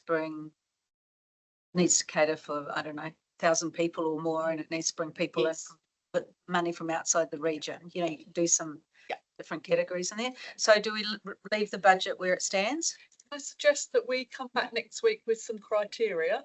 Yeah. And Don't then you if want you- the it- decision well- on this today, though? No, it doesn't have to be today. If you've got the criteria that might involve more around what you're happy then that does the thing that you want it to do.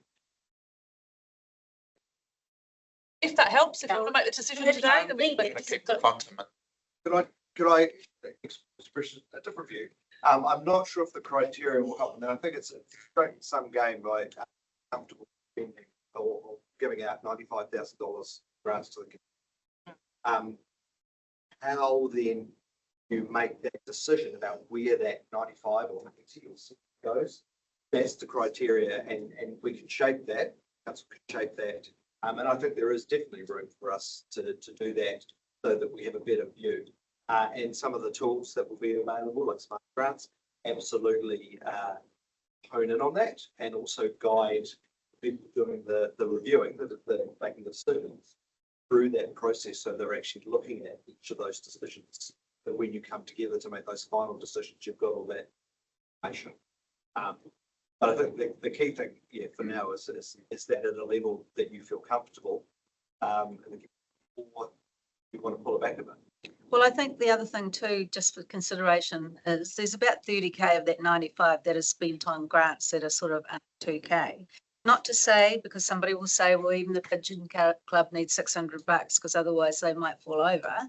But I'm just saying that, you know, with the criteria that we determine, you know, will it be impact? Will it be numbers, not, you know what I'm saying? So now is the chance if you want to remain with that budget or if you want to change that budget. It's contestable and discretionary, isn't it? Yes, so we don't even Yeah, have. so Leave it as. I'm happy leaving it as it is. And we'll see the quality of the applications. Yeah, and if we don't need to spend it all, we don't spend it all. If we do, Okay. we do. Yep.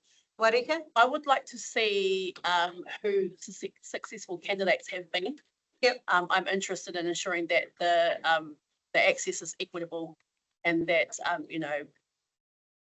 Yeah, They're doing what they're That's- saying they're gonna do. yeah, and I can't do that without that information. So if we can have a look, maybe in the last 5 years, if that's not too much. So in the last 5 years for what? Of people, the successful candidates, I would also like to see if the same people are getting Yes, a lot of it is. year on year. Yeah, so which means that I think we're not doing as good a job as we can at getting the, you know, maybe it's a process. Not sure. Okay, so the budget remains the same at this stage. Good. Yep, good. Next page.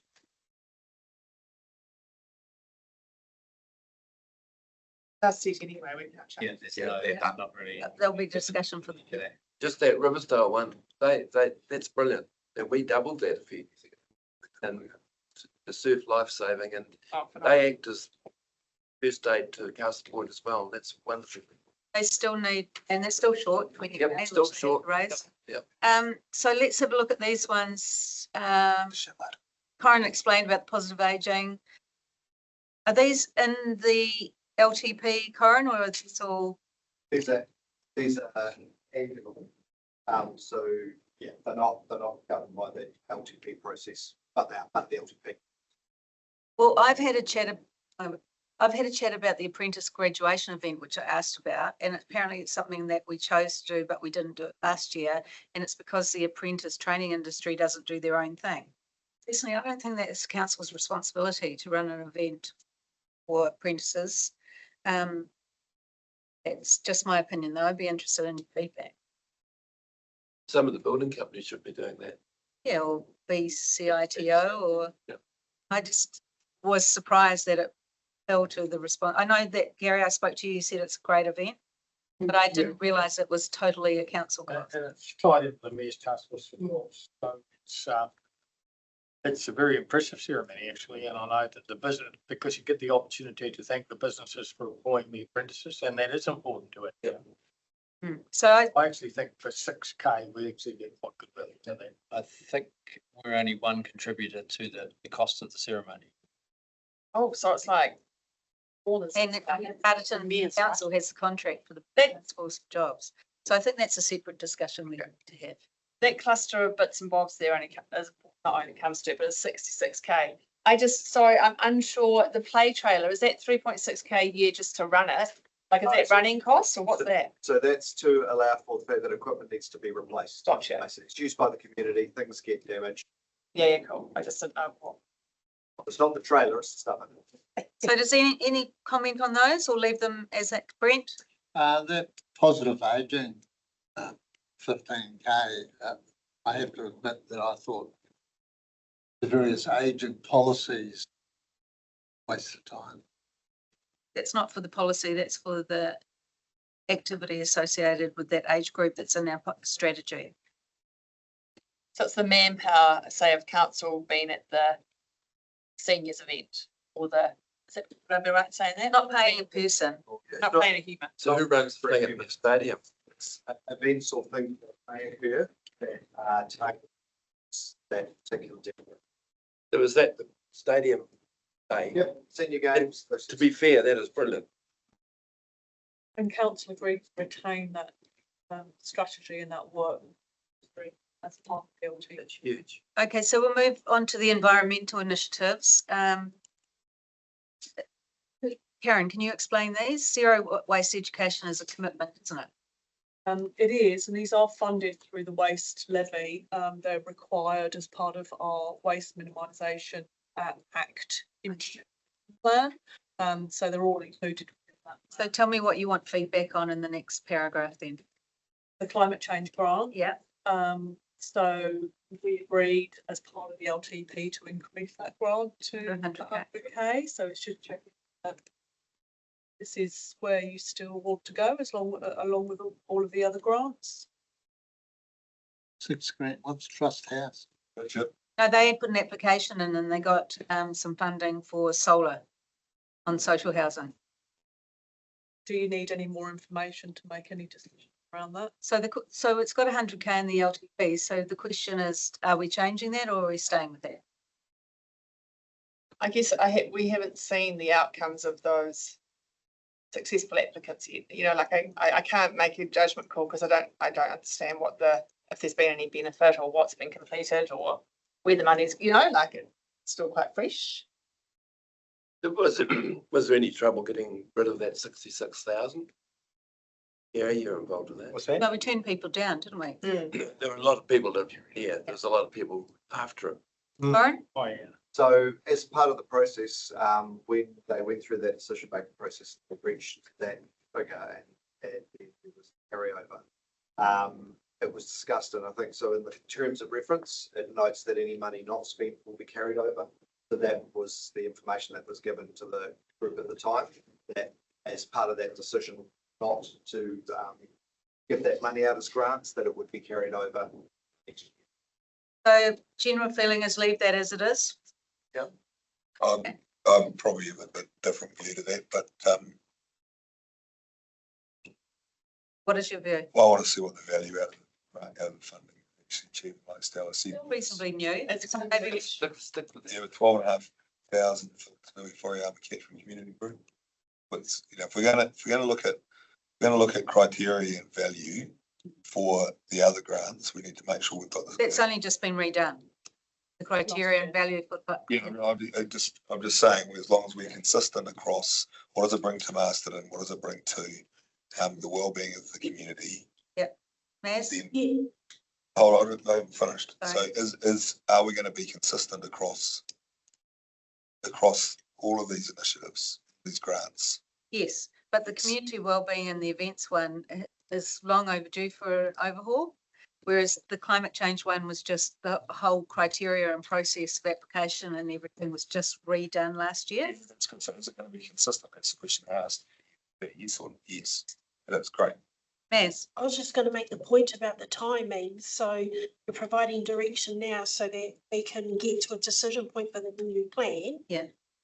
Stella and Jamie were talking about the benefits, which is, obviously a really good way to run your, make your decisions, but you're not going to have that information by the time you need to make your call in your plan. So it's almost like you won't have the benefits from the investment for this current year until next year. So it'll be too late it's almost like you got a week a year behind. That's why It's a bit it fresh. was roll as we are, Yeah. but ensure that they're accountable, the criteria is consistent, and that we can also monitor the effectiveness of it. I'm comfortable with it staying. Yeah. As it is. I'll say something. Robin, I'm going to be very unpopular for saying, no, you won't. but I don't think it's the council's purview to give settlement trust such as mine ratepayers money when we have between hundreds of thousands and or millions of dollars in our bank account.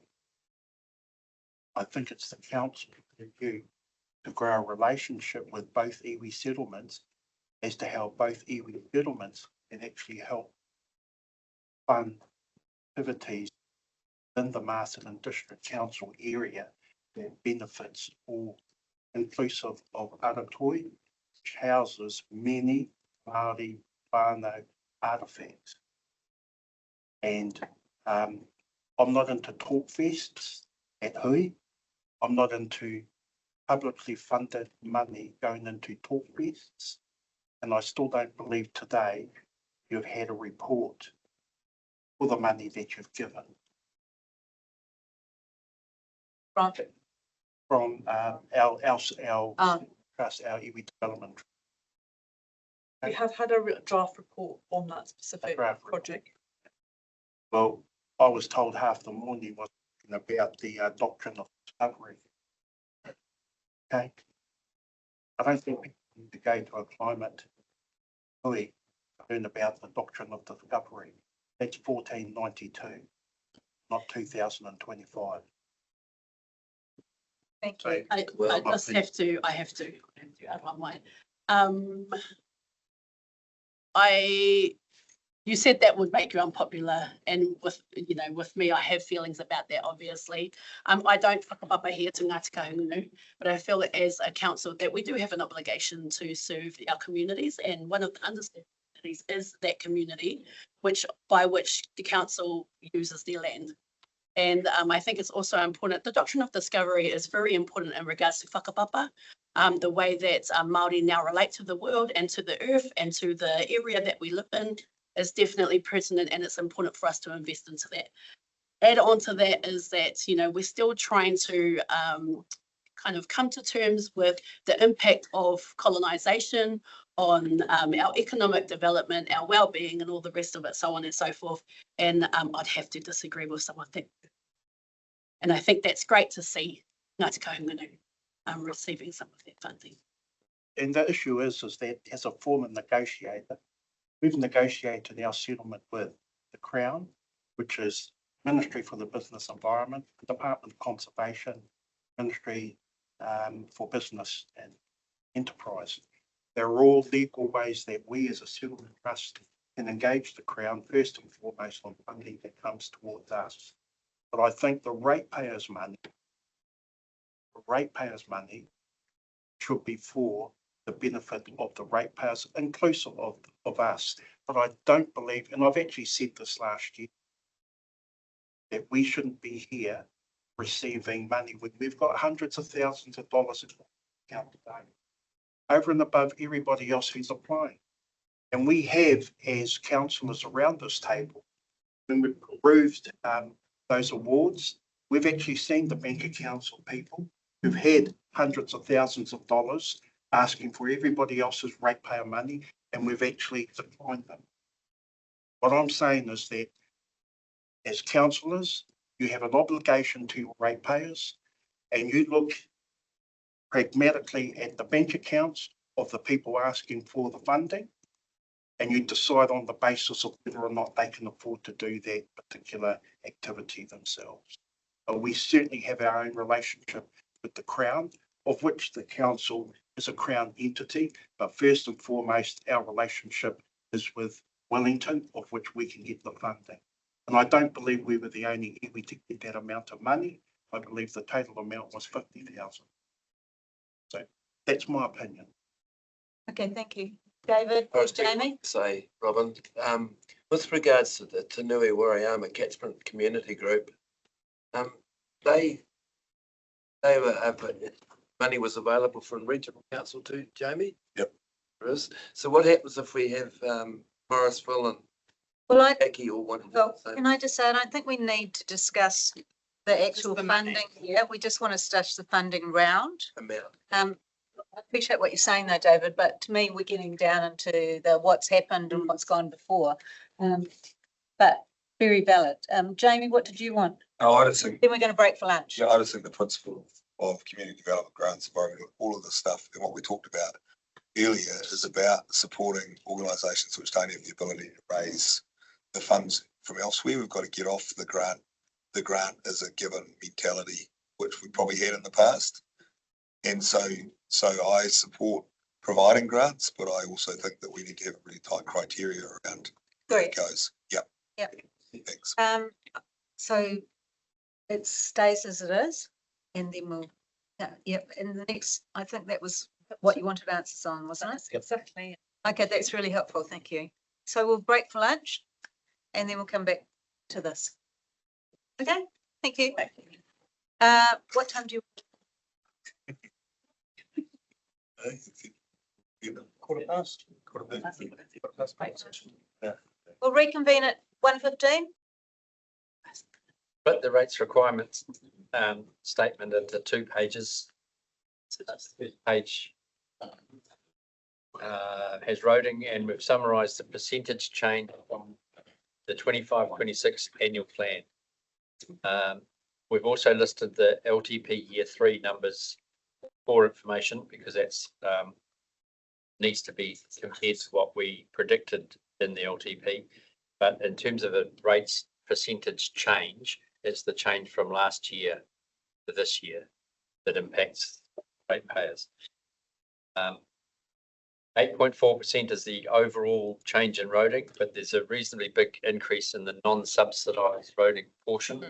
And some of that's rural, some of it's urban, some of it relates to the items that we had up on the screen earlier, the extra street tree work, for all the work, extra rural roadside trees.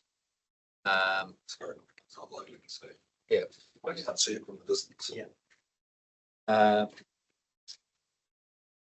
There's a number of other small changes in the roading budgets, but overall 8.4% is, yeah, it's where it's landed as far as additional rates. And when we get to the last slide, see the impact in the split between urban and rural using the current funding policy allocations. And that last year, that increase in rates for roading impacted rural more. This year it impacts urban.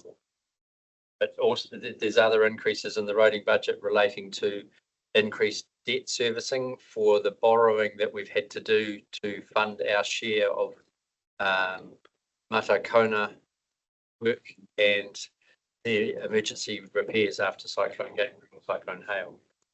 So we've had to pay and borrow money for our share, which was around 20% on average of the $18 million of repair costs after those cyclones. So the debt servicing on that is now requiring more rates funding. Any questions about roading budgets? Sorry, David, the difference between, this is just the rates requirement, isn't it? Not. Yeah. Just the rates. The other one was the capital. That was just the So there's capital. one in the middle, which is the total expenditure. Yeah, and because roading is an amalgamation of maintenance and renewals, and renewals are capital. So we have to categorize the expenditure into those areas, but we get subsidy on both. And there's other areas that we don't get subsidy, like street trees, like some of the footpath work, they're not funding, and we're funding our own, the additional funding for footpaths from rates. So it's the NZTA subsidy still the same rate, same value. Yes, Yeah. yes, yeah. We're going into year 3 of the program. It's been approved. Urban water supply and urban sewer both similar percentage increases at 3.6 and 3.7. That's really just the inflation on the operating contracts. And we're still funding a level of depreciation on both of those that allows for us to cover the cost of our renewals budgets on water mains, water connections, sewer mains, including the Queen Street water main upgrade that's coming from the depreciation funds. In the rural water supplies one, 6.9%. It's a bit bigger percentage, but the dollars are not huge, but they are all funded by the individual water supply, and Opaki water races in that number. Similarly, rural sewage, it's not it's a big percentage, but not a huge dollar. And each of those rural sewage systems is funded by the communities that they're serviced, apart from Tinui, where the cost of both Tinui water and Tinui sewage isn't funded totally by the properties at Tinui, because they'd be paying high rates if we funded it all. So there's a degree of subsidisation for the Tinui community. How long will that last for? And unless there's a tripling of population in Tinui, or there's a change in council's funding policy that says they should pay for it. That ultimately, David, those assets would go across to the new entity as well, and then that would be the new entity's decision as to how they allocate funding. Urban stormwater. Most of the increase there is 100,000 additional for streams, and we saw that in an earlier slide. In the solid waste area, it's a large percentage again, but not a huge dollar figure.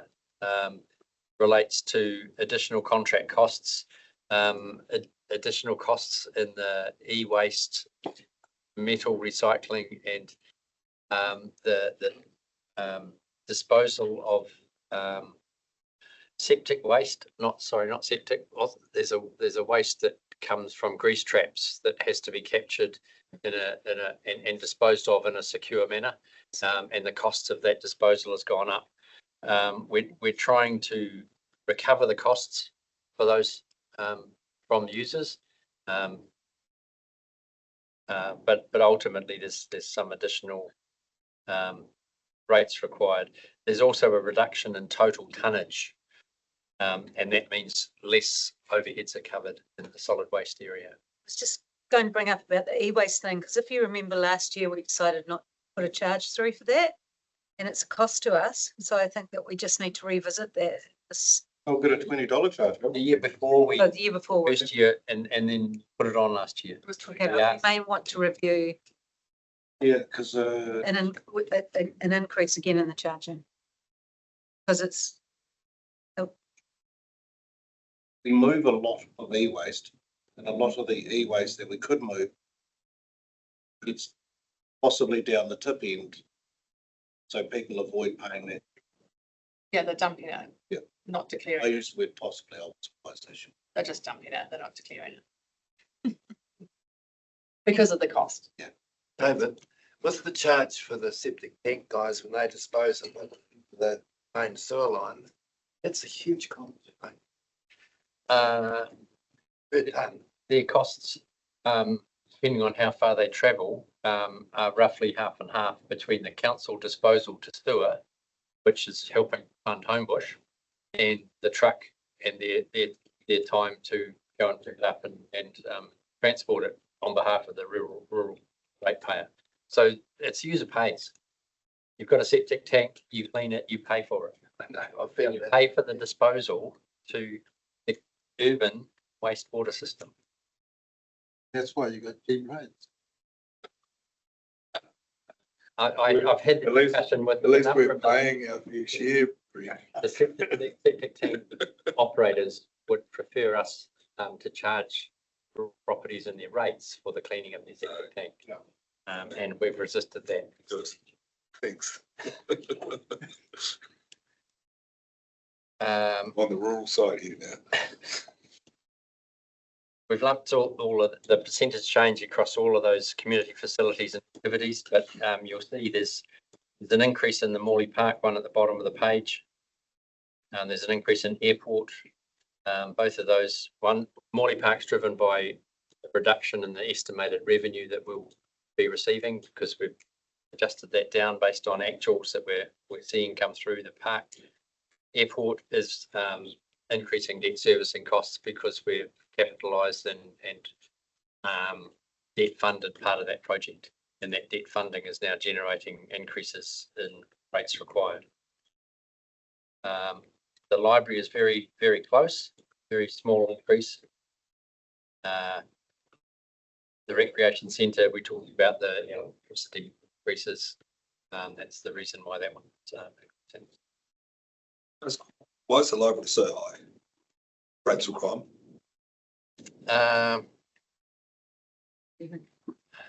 They've got a book purchasing budget, but the personnel costs is probably the biggest portion of the budget. Library and archive, which is headcount and staff. Yep. So an operation that's open 5.5 days a week. So there's no interest, there's interest component there for, as we do the upgrade, there'll be an interest component added to that. Yep. So there's the depreciation component. At the moment, it's depreciation on existing building. Yeah, the rates requirement and become high. And we're paying rents on a temporary building as well. Yep. And yeah, as we borrow for upgrading the building, there'll be interest component added to that.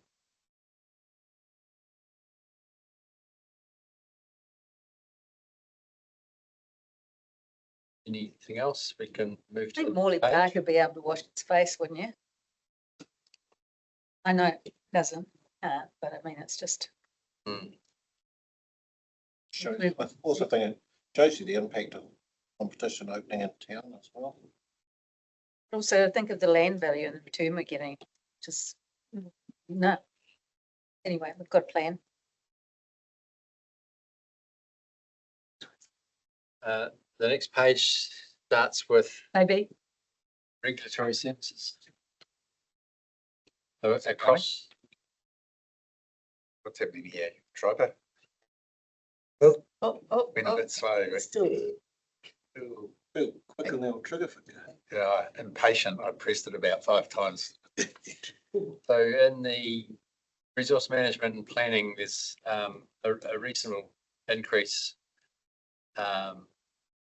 That's largely the regional council river scheme contribution.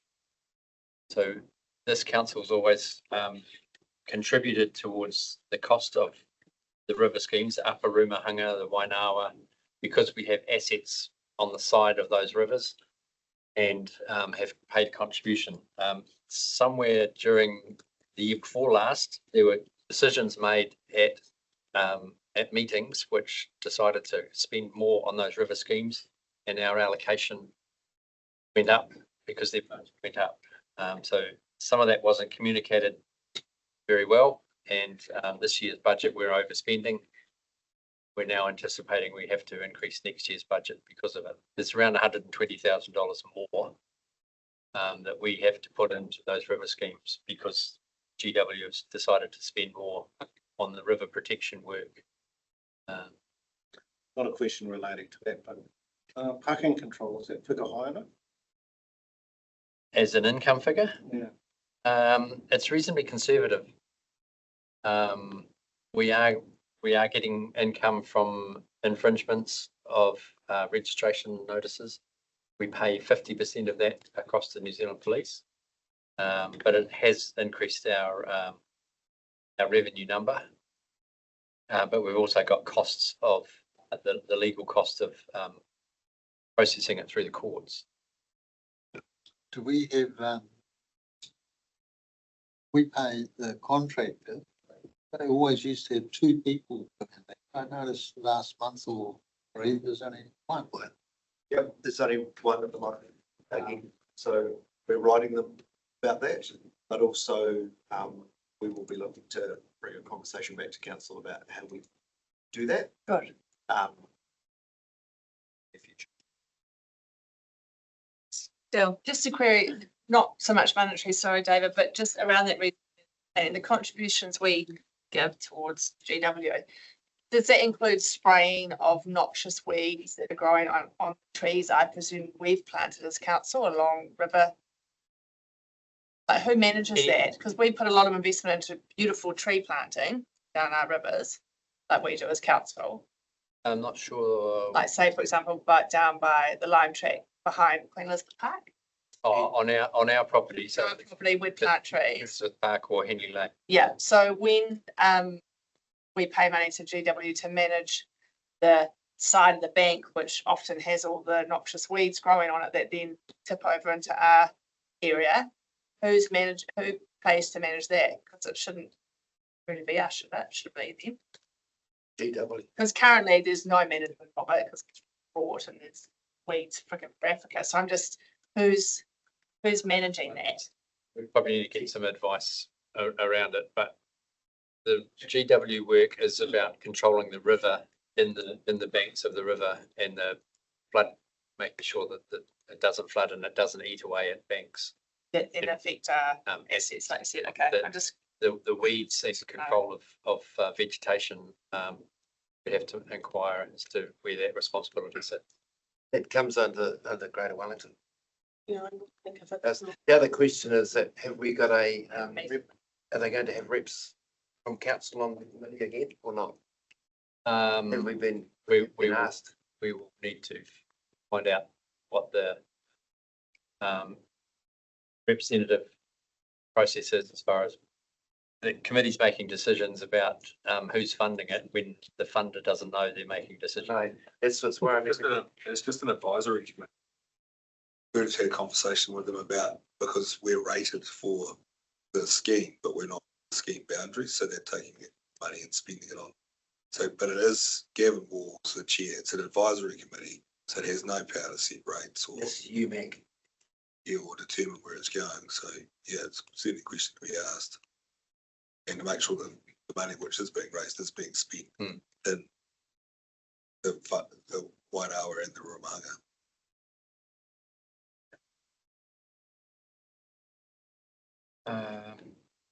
Any other questions? Animal services. There's an increase. There's still the other side of the funding of animal services comes from dog fees and dog infringements, and they will be going up. And when that recommendation comes to council in May for funding of animal services, there'll be an increase required in dog fees. Part of that is related to debt and the increased debt servicing on the animal shelter. But the revenue from impounding fees, we have estimated increases there, but ultimately there has been there won't be enough revenue from increased impounding to cover the cost of the increasing service from the new building.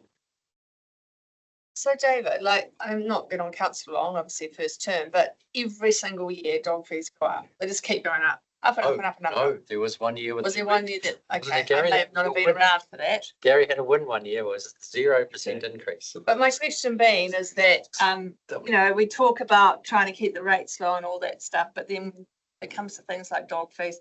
There's always a big discussion, debate, and everyone gets fiery about it. But I guess my question is, can we look at ways for them not to just continually, it's just like a given, like they go up every year. Like, can we not do some better work around this, or I don't know, pull, can we be a bit more creative?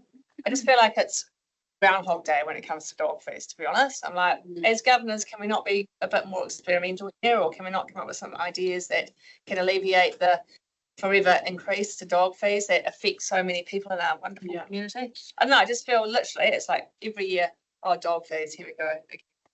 But nothing new comes to the table. Yeah. Well, and it does seem to be a bit of a pain point amongst people out there. Something that came up a lot election time. Yeah. So I think that there's definitely appetite for people to see some change there. So the reality is that the team are very busy, and that's why the cost is there. So the cost is driven by the amount of resourcing that we need to actually end the development service. So you can reduce the level of service, which would be things like after hours and like that. But if you look at us in comparison across the Wairarapa, we're busier than the other two councils report. And that's what drives a lot of the cost. Yes, the animal shelter will, as part of the interest payments, absolutely. But it's a difficult equation when you've got a team who are working very hard in the community and responding to call outs. And they can be type 1, so that's dog attacks, stuff like that. It's barking complaints. All of those pieces drive what the team has to do. Yeah, I'm not, certainly not questioning the work that gets done, but I'm just around like the cat thing. Wasn't there a policy? Some councils looking at microchipping cats, cat feeding, you know, cat fees, dog fees, adding to, you know, another component to the fee collection. But also, you know, it'd be interesting to know, and it's a conversation to have later, of how many people aren't paying their dog registration fees because of the cost versus who is. Because wouldn't it be better to have more, like, everybody paying a fee, even though it might be a lesser fee, than some people paying? Because there's that complaint from people, well, I pay my dog fees and they don't even leave the neighbourhood, yet some people don't pay dog fees and get away with it. Do you know? Maybe equity, but it's another conversation. Yes, so we don't want to hold this up. No. But also too, is there a new revenue opportunity for our dog team? When we've got an animal shelter, maybe we go and boarding animals. Yeah. I don't know, but maybe there's, creative. you know, if Fairy Godmother came, get your team to think of how they could reduce their costs or make more money. Yeah. Revenue streams. Supply restaurants. Yeah, I think it'd be, very difficult to, like, in terms of what a revenue stream would look like. I mean, the animal shelter isn't built. No, we're not going there now, but No. I'm just saying, we're just going over the same ground all the time, aren't we? Yeah. I think Every it would year. be helpful to have some data, We like could still about utilize together. how many, like, what does it look like? Yep, Yeah. we can bring back to the next workshop, the full animal control budget, and we could discuss the 70-30 We're just trying to help them. split between rates and, Yeah. so 30% rates and 70% animal fees. Yeah. It's the current policy. It's definitely a sore point for a lot of our lovely ratepayers. Okay, I've got a question, then we'll come to you, Oz. Oh, is it on the dogs? Yep. Okay, you go first. Well, just talk about level of service. Obviously the dog bin, providing dog bins through all the parks is a bit of a luxury, I guess. It's not offered through a lot of councils across the country. So I guess if self-determination and looking after their animal, and we could potentially, that would be one of the options of reducing the level of service. Because we've got our staff going around collecting waste several times, you know, Which is- times a week. Which is a great idea because, I mean, to offer that up, because we have bins there anyway. Yep. And people can put their dog poo in a bag and stick it in any bin. And then we've got people servicing the dog poo bins. Is that a good use of their time? Just saying. Yeah. Brent? Oh, if you are gonna have it, I know every year we have a good long session on dog fees. Not that it changes the budget much. But if you are going to have one, can you just put the data down on what the average cost of a dog is? My understanding is a medium dog costs about $1,800 a year, just to put our fees in. To own, the Yeah. ownership Cost cost, of ownership. cost of ownership Yeah. of a dog. Yeah. They cost money to own. Now my question, which was prior to this, is the senior housing and under property? Yes, Okay. yeah, it's under that property heading. Well, in that case, can we have some data about health and well-being and how it also provides, you know, Which companionship? requests come with.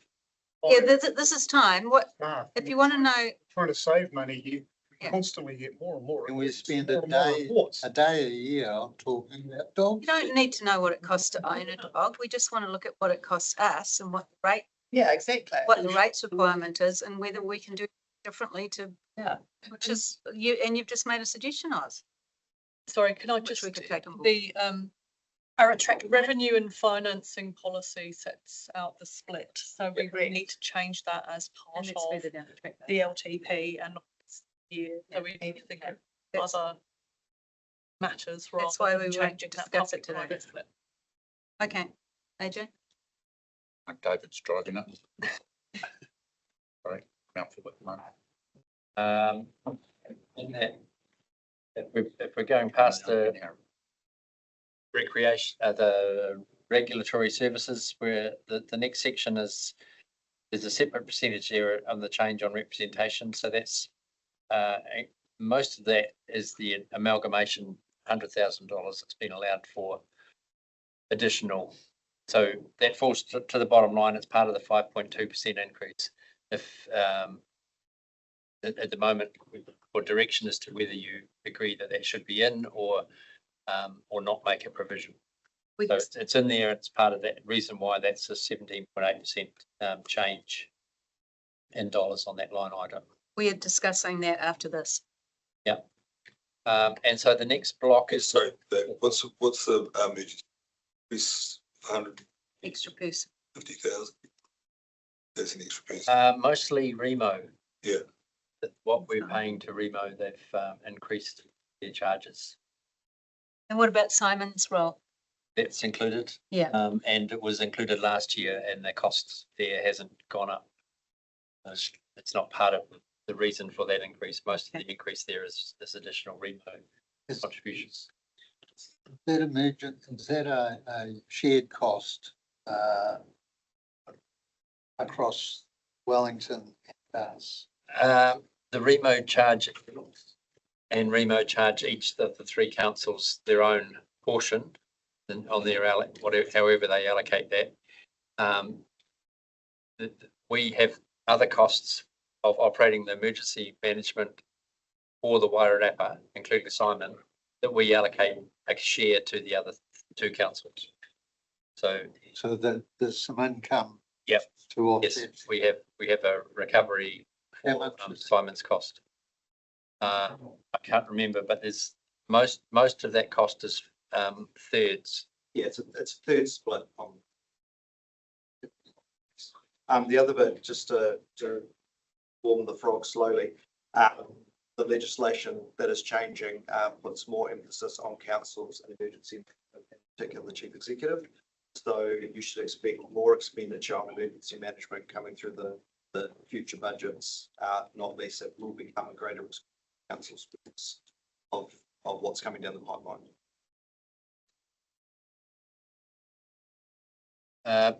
So the four wellbeings areas, a net 3.1% reduction. Some of that's around cost allocation. There's been some staff reductions in the community development area. We've reduced some budgets in the economic development, some allocations of staff time between some of those areas. So the net effect is a 3.1% reduction. So yeah, then we get to the bottom line, 6.2%. We looking at the growth in the rating base. We think there's 1% growth coming through in terms of new housing, new properties that will pay rates next year, new value that will people improve properties, so that their value goes up and they pay higher rates. So that 1% brings an average down to 5.2. What's the rule? That's on the next slide. Yeah, I haven't got that bit. Oh, sorry. No, it's not the next slide. That's the next slide is the financial statement of comprehensive revenue expenditure that lists the different revenue items and the major operating expenditure items. So personnel, finance costs, so that's interest on debt, has gone from 2.7 to 3. But in the LTP, the budget's 4.17. So our cost of debt is significantly less than what we allowed for in the LTP because of what we talked about earlier, lower interest rates and lower starting debt. We haven't borrowed as much. Depreciation and amortization, we're anticipating an increase in depreciation costs because we have to revalue our infrastructural assets this year at the 30th of June 2026. We're expecting between 8 and 10% uplift in the value of those assets, and that translates into an uplift in the depreciation required, and means we struggle to run a balanced budget. So the bottom line surplus of nearly 3 million is good. It could be more than that if we didn't have as much depreciation uplift. We need the 5.2% rates increase to stay in a balanced budget situation. So when you revalue your assets, sorry, AJ, when you revalue your assets, you're splitting out obviously the improvements from the land value. So the depreciation is only covering the value of the improvements or the. It's an infrastructural asset revaluation. So it's roads and it's the components of roads. So it's the base course, sub base, surface. So the seal, side drains, culverts, footpaths. And then pipes under the ground. So there's no land value in any of that. It's only the assets that we own, not the land. Bridges. Yeah. So the revaluation process is all about estimating what the replacement cost is of those assets today versus 3 years ago. So how much uplift there's been in the construction costs, and then reducing that back to current day, how much remaining life those assets have got at a component level. So yeah, it translates to a depreciation number on an annual basis that reflects how much that asset wears out in 1 year. All of those assets wear out in 1 year. So it's an optimized depreciated replacement cost, isn't it? Okay, so basically looks at what's the optimized way to replace your infrastructure, looks at what its depreciation cost is, etc. No, I understand. So then that number, which obviously going up 4 mil approximately, not roads, where does that sit in the rates requirement? So how much of the increase in rates requirement for roading is changing in revaluation of those components? Around 300,000. Yep. Increase in the roading rates to fund more depreciation on bridges in particular. So we don't fund depreciation on roads because we are spending rates and NZTA funding on renewing roads every year. So it's a big portion of that depreciation number that is not put aside into reserve funds and pulled out again because we are funding the roading program from current revenue.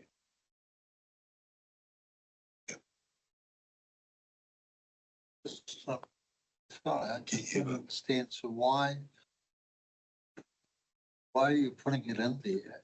Don't think. It's an accounting requirement. Okay. We have to recognise the depreciation on assets as an accounting standard requirement. Yep. And it forms the balanced budget in an accounting transaction. David, just to go back, fees and charges, I see that are less than 25, 26. I thought there was a real change in how fees, development fees and all that kind of stuff, a significant uplift in those coming through. Is there any reflection of that? I think some of that will be in solid waste. Okay. Where we were sending to Bonnie Glen 15,000 tonnes a year. It is now close to 13.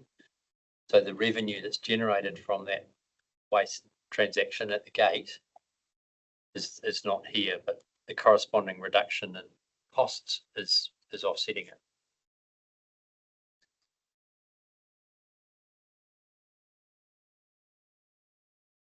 All right, next page, which. Sorry, what's the big drop in other revenue from last year? Is that? External grants from the government. There's a number of grant areas where there's a hangover from previous years' cyclone recoveries. I haven't got it in my head as to how it's made up. That's also the buyout. Yeah. Airport? Yeah. It's, Yeah. Okay, so the last slide that we've got is translating that 5.2% into property examples. Might be hard to read on the screen, but hopefully you've got it on your laptops. Across the urban properties, because the changes in the roading spend translate into urban increases at land value rates, the higher value properties are going to pay slightly more than the lower ones, and the commercial properties will pay more again. So you're seeing 6.5% increases on commercial, 4.8 through to 5.5 on the residential. And it does depend on the land value split on those residential properties. If they've got a larger section and a higher average land value than others, they'll probably pay slightly more than the 5.2 average. But it's pretty small range in terms of urban residential. The Riversdale and Castle Point are low, 4.1, 5% Castle Point, and the rest of rural, forestry, hill country farms, dairy farms, below 5%. So that's where it's landed at the moment, as far as the first cut of the numbers of throwing all the budget things into the budget model and churning it out into a rates model that says this is what this property will pay, more or less. So again, it's our first time putting it in and bringing it in front of you. And over the next 2 weeks, 3 weeks, we'll be refining it. But we're looking for direction on anything that you want more information on or think should or shouldn't be in budgets. David, do you remember us discussing the number of properties in various bands for residential? And from memory, the 1.09 million was 6% of properties. The 760 was about 12%. That were the average house value. When we discussed it in the last year, was about, I don't know, 400 and something. So I'm just wondering, when you do the residential examples, should highlight the average value somewhere. Well, across those 5 examples, is covering 80% of the range of properties in residential master. There's a number of properties over $1 million, but by far the majority are between 400 and 600,000. But there's 25% from memory below 380,000. What's your question though, Brent? So I'm just saying it would be helpful to have some lower values because there's a lot of properties below 380,000. And why would it be helpful though? Haven't you got enough information there? Percentage wise, they'll still be paying 4.8 or around that as a percentage increase. I think those 5 examples give a great example of the different bands. And we can, one of those bands doesn't fit my situation. I just have to work that out. Yeah. Yeah. Can I just ask a question? We talk about changing services to relieve costs, and Oz, you brought up, Byron, about 24-hour service for the animal people, which has been brought up before, but there's never been a further conversation on that. If it wasn't a 24-hour service, bearing in mind dogs don't know what the time is and when to behave, that wouldn't be a big cost saving though if that was changed, would it? Well, you've got on call. That's what I mean, which is just part of the contract, isn't it? Employment. Staff. Yeah, because we don't have a contract for animals. No, I mean part of their employment contract. Well, yes, but there's payments for after hours on call. So there is an implication. They get paid more to be. The cost could be significant. But I'd be interested to know of what percentage of the calls are activity is after hours and what the cost of that is to us. Yeah, so we could find that. Yeah, I don't have that. Valid point. Could be. Yeah, and the other question I had was, and this will be a sticky one.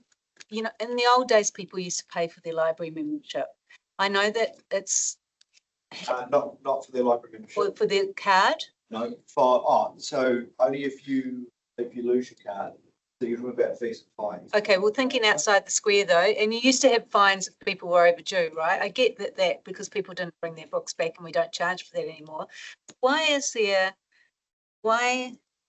couldn't we charge a $30 annual fee to be a member of the library? Because it's illegal in New Zealand. So the act. Yeah, there we go. No, It's illegal. that'd be the road. That'd be the. Hold on, no, let me backtrack on that. Sorry, just slightly. So I'll check the legislation for you, but it's a legal requirement that you have to provide a library service. So, and if you do provide it, it has to be free to residents. But you could charge them for their card. No, I'm just saying, I'm just looking for, you know. I'm not sure that in terms of people joining, there's not a large number. You're right, you've got members, so I don't think it would give you a large financial return. Do we charge, say, Carterton resident to use our library? Well, so we're part of Smart, but they just borrow the books. Online. We borrow the books and that moves between. So no, we can't, without leaving Smart, which would be a massive disadvantage. We can't charge to use our resources. I'm just saying, if you get 20,000 visits and they all paid a flipping $2, you know what I'm saying? And the same goes for oratory. Yeah, I think, oratory is a different thing. So, I mean, the principle of for our residents and ratepayers, free access to library resources and information is a principle, right? You can look at ways that you potentially get revenue in the library space, but I don't think the opportunities are large. Even when we had fees and fines, the amount was so small. That's part of it. When we make a switch to reduce it, remove it, the amount of administration and actually collecting fine more than what we were collecting. I think that's a great point. I think possibly we need to look at something like the archive, which is a regional facility. And please tell me if I'm completely wrong. Are the other councils contributing towards this regional facility? Well, I also think people should pay for storage, to be perfectly honest. You know, if you've got large collections. So that then goes to the first challenge, of course, is that you've got a whole lot of stuff there, which was donated on a certain. So it's the approach isn't that people can for preservation so that people can access that information. You can change the approach to the archive and say, hey, this is now want to choose to store your stuff with us, it's a charge. But that would be something you'd need to scope up going forward. But you could look at that. But then you also need to look at what have people accessing that information, right? If I had a collection and I was paying to store it there, I'd probably be saying, well, nobody else can access it either. Because why am I paying for other people to access it? But there are things you can absolutely explore in that archive. Yeah. But the archives join forces. Well, one's our service, one's not our service, and they do quite different things. We give money to both already. a lot of Well, money. no, you choose to provide with Say the yes, service we and you give give them money to loads of them. money. That's what I'm saying though, like creative thinking outside the box. Both, I'm just doing is trying to find new revenue opportunities Yep. for council because we're so reliant on rates. Yep. And that's, will always be the Mhm. case. So where do we find new opportunities? and both are supposedly, regional facilities. Great. Which receive, apart from Yeah. the 11,000 gardens. But if somebody's not South White and to support something, they're not. I think you've got more opportunity in the archives than the public library. what I would say. Yeah. Okay. What do you Just in regards to dog registrations, and only because, like, is there another way that they can pay? Because we've got this one pay every year. I'm just thinking about how do we alleviate, because obviously it's a big cost for a lot of our families. But maybe it can be softened by having it part of the rates, you know, and for those who are, because we get letters every year when we don't pay. So it's administration is happening around that. What if it's automatically taken from as part of their rates, so that they don't have to have this perceived extra cost on top, but it remains the same, but it just supports them to, you know, pay it less over time. You mean the The dog? the landlord pays the rates, the tenant pays, who owns the dog. Oh, yeah. A little bit more. So that was just an analogy, maybe. Perhaps there's a similar kind of way that can be done so that people aren't having this one, especially if you've got two dogs. Can they pay in as installments for their dog registrations? Yes, they can. Do you register your car every year? They can, but what if it was more like rates and it just came because they had to do it? And It would be Quarterly. problematic trying to add They could, No, they could dog set up pay a to- payment plan, no? to Could they? someone's rates account. No, but somebody could oh, set up, sorry, remove it from rates. I just thought, you know, Yeah. someone could do it. So in- it comes out automatically. yeah, you can and in increments rather than pay it. as one lump sum. We encourage people to struggle to put a payment plan together. That's what it does. Yeah. Is, you know, if you're struggling, just start paying something. Don't let this become a mountain. And do they listen? Quite easily. Some do. How many are some? I couldn't give you that number. But Okay, Thanks. Just because I'm Dog like, day. I know a lot of people who don't. any questions on the, Jamie? Yeah, so just back to the high level financials, page 5. So the net surplus, so you've got to run a balanced budget. So if that was, is that a target in the financing strategy, or is that a number? It's in the legislation. Very balanced budget, yeah, but if that was 500,000, then that would reduce the rates requirement, wouldn't it? The trouble is that the definition of balanced budget in the regulations excludes financial contributions. So where we take financial contributions from developers and put them into reserves and spend them on the things that we can spend them on, new assets, they exclude that from the balanced budget calculation. So we've got 2.8 million in financial contributions and we've got 2.9 million in surplus. So we're there as it is. Yeah. Close to it. Okay, so then the second question is, do we, have you got a cash flow statement? No. Yeah, We've got this at one. this point with the rates required and the revenue and expense statement, cash flows are down the track further before we produce those. Yeah, just, We haven't finished just this. to see, to bring all the borrowing, use of reserves and revenue into one document. See. Yeah. Because the rates required is it comes out of what, after you've done the borrowing and reserves contribution, doesn't it? It's what's left, it's balances the budget, what's left. Yeah, but we do that with these statements. We don't need a cash flow to do that. No, but it'd be useful to have a cash flow if possible at some point in the next, so we can just see what the borrowing, what the rates reserves are. Yeah. Reserves, what the rates are, just in it. Yep.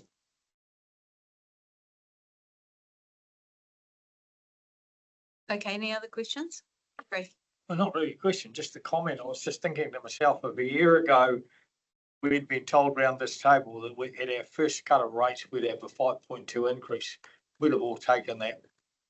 We'd have been just so delighted. I mean, I think this is a marvellous start, that we've got down to a figure which is manageable for most people. I know nobody likes rate increases. I don't favour them whatsoever, but if we we're in a world where rate increases happen, and when you look at what they put up at the start, the parts of the increase which happen anyway. In actual fact, this is a very small increase. And I think that we can be really happy with this being a first cut. We may get it a bit lower, but if, from my point of view, if we could start 5.2%, we've done pretty well. And I'd like to congratulate staff on getting us there. I mean, no way in the world would I ever thought that we'd get to 5.2 a year. That's where I stand. Thanks, Gary. I'd like to think that, you know, a lot of people, would expect us, would much prefer it to be 3.5%, which is more in line with inflation. They realise that nothing will ever get done. They Even realise starting at that 80%. very little will get done if you bring it down to. It's a good starting point. So we've got Hear what Gary said, well done. Yeah. You've got to, Yeah. yep. So last we've been in my 3 point. Right. So let's find, hopefully it doesn't come with steak knife, but wait, there's more. Okay, so So we've got two is that all you 2 want? weeks to. So just, can you just do a summary follow-up, please? So look, I think we can go to the next slide because we've got some next steps there. So thank you for your input. Just in terms of next steps, I believe there We're back in the previous. I have to change presentations myself. Get down. And this was really, Karen, I just, perhaps if you can just run through what our consultation agreement would be and when we need to actually consult. Don't need to consult if we don't make any significant changes a little bit. Then we'll talk about next steps and timings after that. Yep. That would be great. Thank you. Really, just there, you'll remember the legal requirement is if we're not making any material changes and we compared to the long-term plan year, then we don't have to consult. We will need to consult this year to increase Food Act and May Act fees, and we can only do that when we consult. And so we didn't do that last year. We didn't consult. So at the very least, we will be consulting on those fees increases. We will also be, depending on where we go with the lease policy work, consulting on that alongside. We would like to test some of our ideas and feedback that we've got in the development plan with the community. But other than that, I haven't seen anything today that would cause me to think that we might need to consult. But obviously, when we bring back some more information next week, we'll refine that. So that's the legal requirement and what I think where we are. Brent? What's the consultation going to be on the street furniture, French Street? So we wouldn't ordinarily consult on that level of detail. This is ordinary operational matters. We don't have. It happens to be the heart of town, and a lot of people are going to be quite interested. If we measured that against the significance and engagement policy, it wouldn't require consultation. However, what we generally do when we have concept plans and things like that, we may choose to put that information out. We've got the town hall work. It's on the project site on our website, so providing that information. We have already consulted. I've seen some commentary that we haven't consulted on what we were doing with the town hall, and that's not the case. We have already consulted through the long-term plan on what the proposals were, and we have that information, as much information as we have on our project website. Like I say, we don't usually ask people where we would put trees or bins. That's a level of detail that is operational. We understand that people are very passionate about what the town centre looks like, and so that's been as communicative as we can be in circumstances. I mean, the problem I see with that is that there was extensive consultation back when those street furniture, etc., was put in. That was in 1996. And it was based on what's his name, Masters being a Cooper, that's the design of it, et cetera, et cetera. Did we ask people where we were putting bins then? No. Sorry? Did we ask people where that they wanted us to put bins then? That's not something we. They did publish, yes, the architect's plans, because I said that they actually fired the architect before the job, Kevin Montgomery did, before the job became completed, because I don't know how others dealt with it, but my corner was a particular mess. So I paid my architect to rearrange it. So I would say, yes, it was consulted on. One of the things, though, that some of those bins are in the wrong places. There will be lessons to be got from the public about where those pieces of furniture are. So Brent, what are you asking? Well, I'm saying that, if it's just going forward under a contractor with no consultation, you're not going to get that feedback from the community who know where the rubbish bin should be or shouldn't be. And so does the rubbish bin collector too, by the way. But I mean, I'm just worried that that was such an important deal in 1996 when it was done. And now it's something that's been sprung on us, councillors and the community, with no warning whatsoever, despite what you say. It's been included in the long-term plan. Except it mentioned, yes, it did mention a water main, but it did not mention anything to do with street furniture, etc. That's not correct. Anyway, anyone else? Finished on this? Yeah, so just thanks, Karen, for that. Just sort of a time frame around next steps. So obviously incorporating any of the direction that's been given today and refine our financial modelling. Currently got time scheduled for workshops next week. We can confirm those to work through further refinements, etc.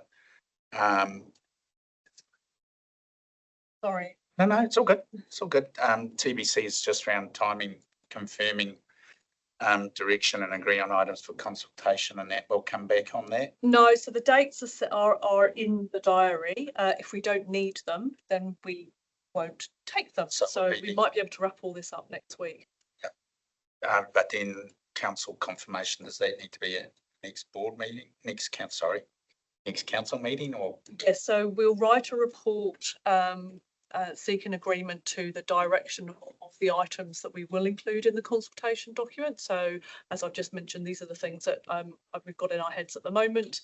So we'll get confirmation on that and then come back with the actual words of the consultation document on the 25th of March.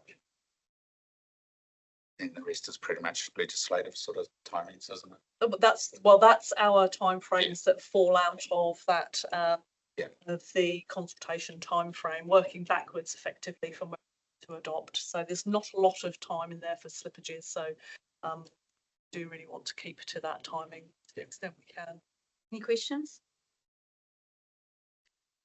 So deferring capital expenditure to the likes of the town hall, is that a significant item which needs consultation on? So we don't, under the legislation, there's a provision in the legislation that says you don't have to do everything you've got in the long-term plan. It's anticipated that this is a plan, this is, our best understanding of the world where we are, but things happen, things change. So it's quite common for projects to slip or be amended. So that's why you've got those legislative requirements where if there's no significant material difference. Yep. So if it's the same thing, it's just slipping timing, then we need to come out. Say it again next year. So you've already asked that question, Jay. Yeah. There's a lot of information. Yes, but I know. Look, and to be fair, next year we'll be doing long-term plan. We'll be doing the long-term plan, so you'll be starting again a little bit off that exercise and consultation on things. So so it comes around every 3 years.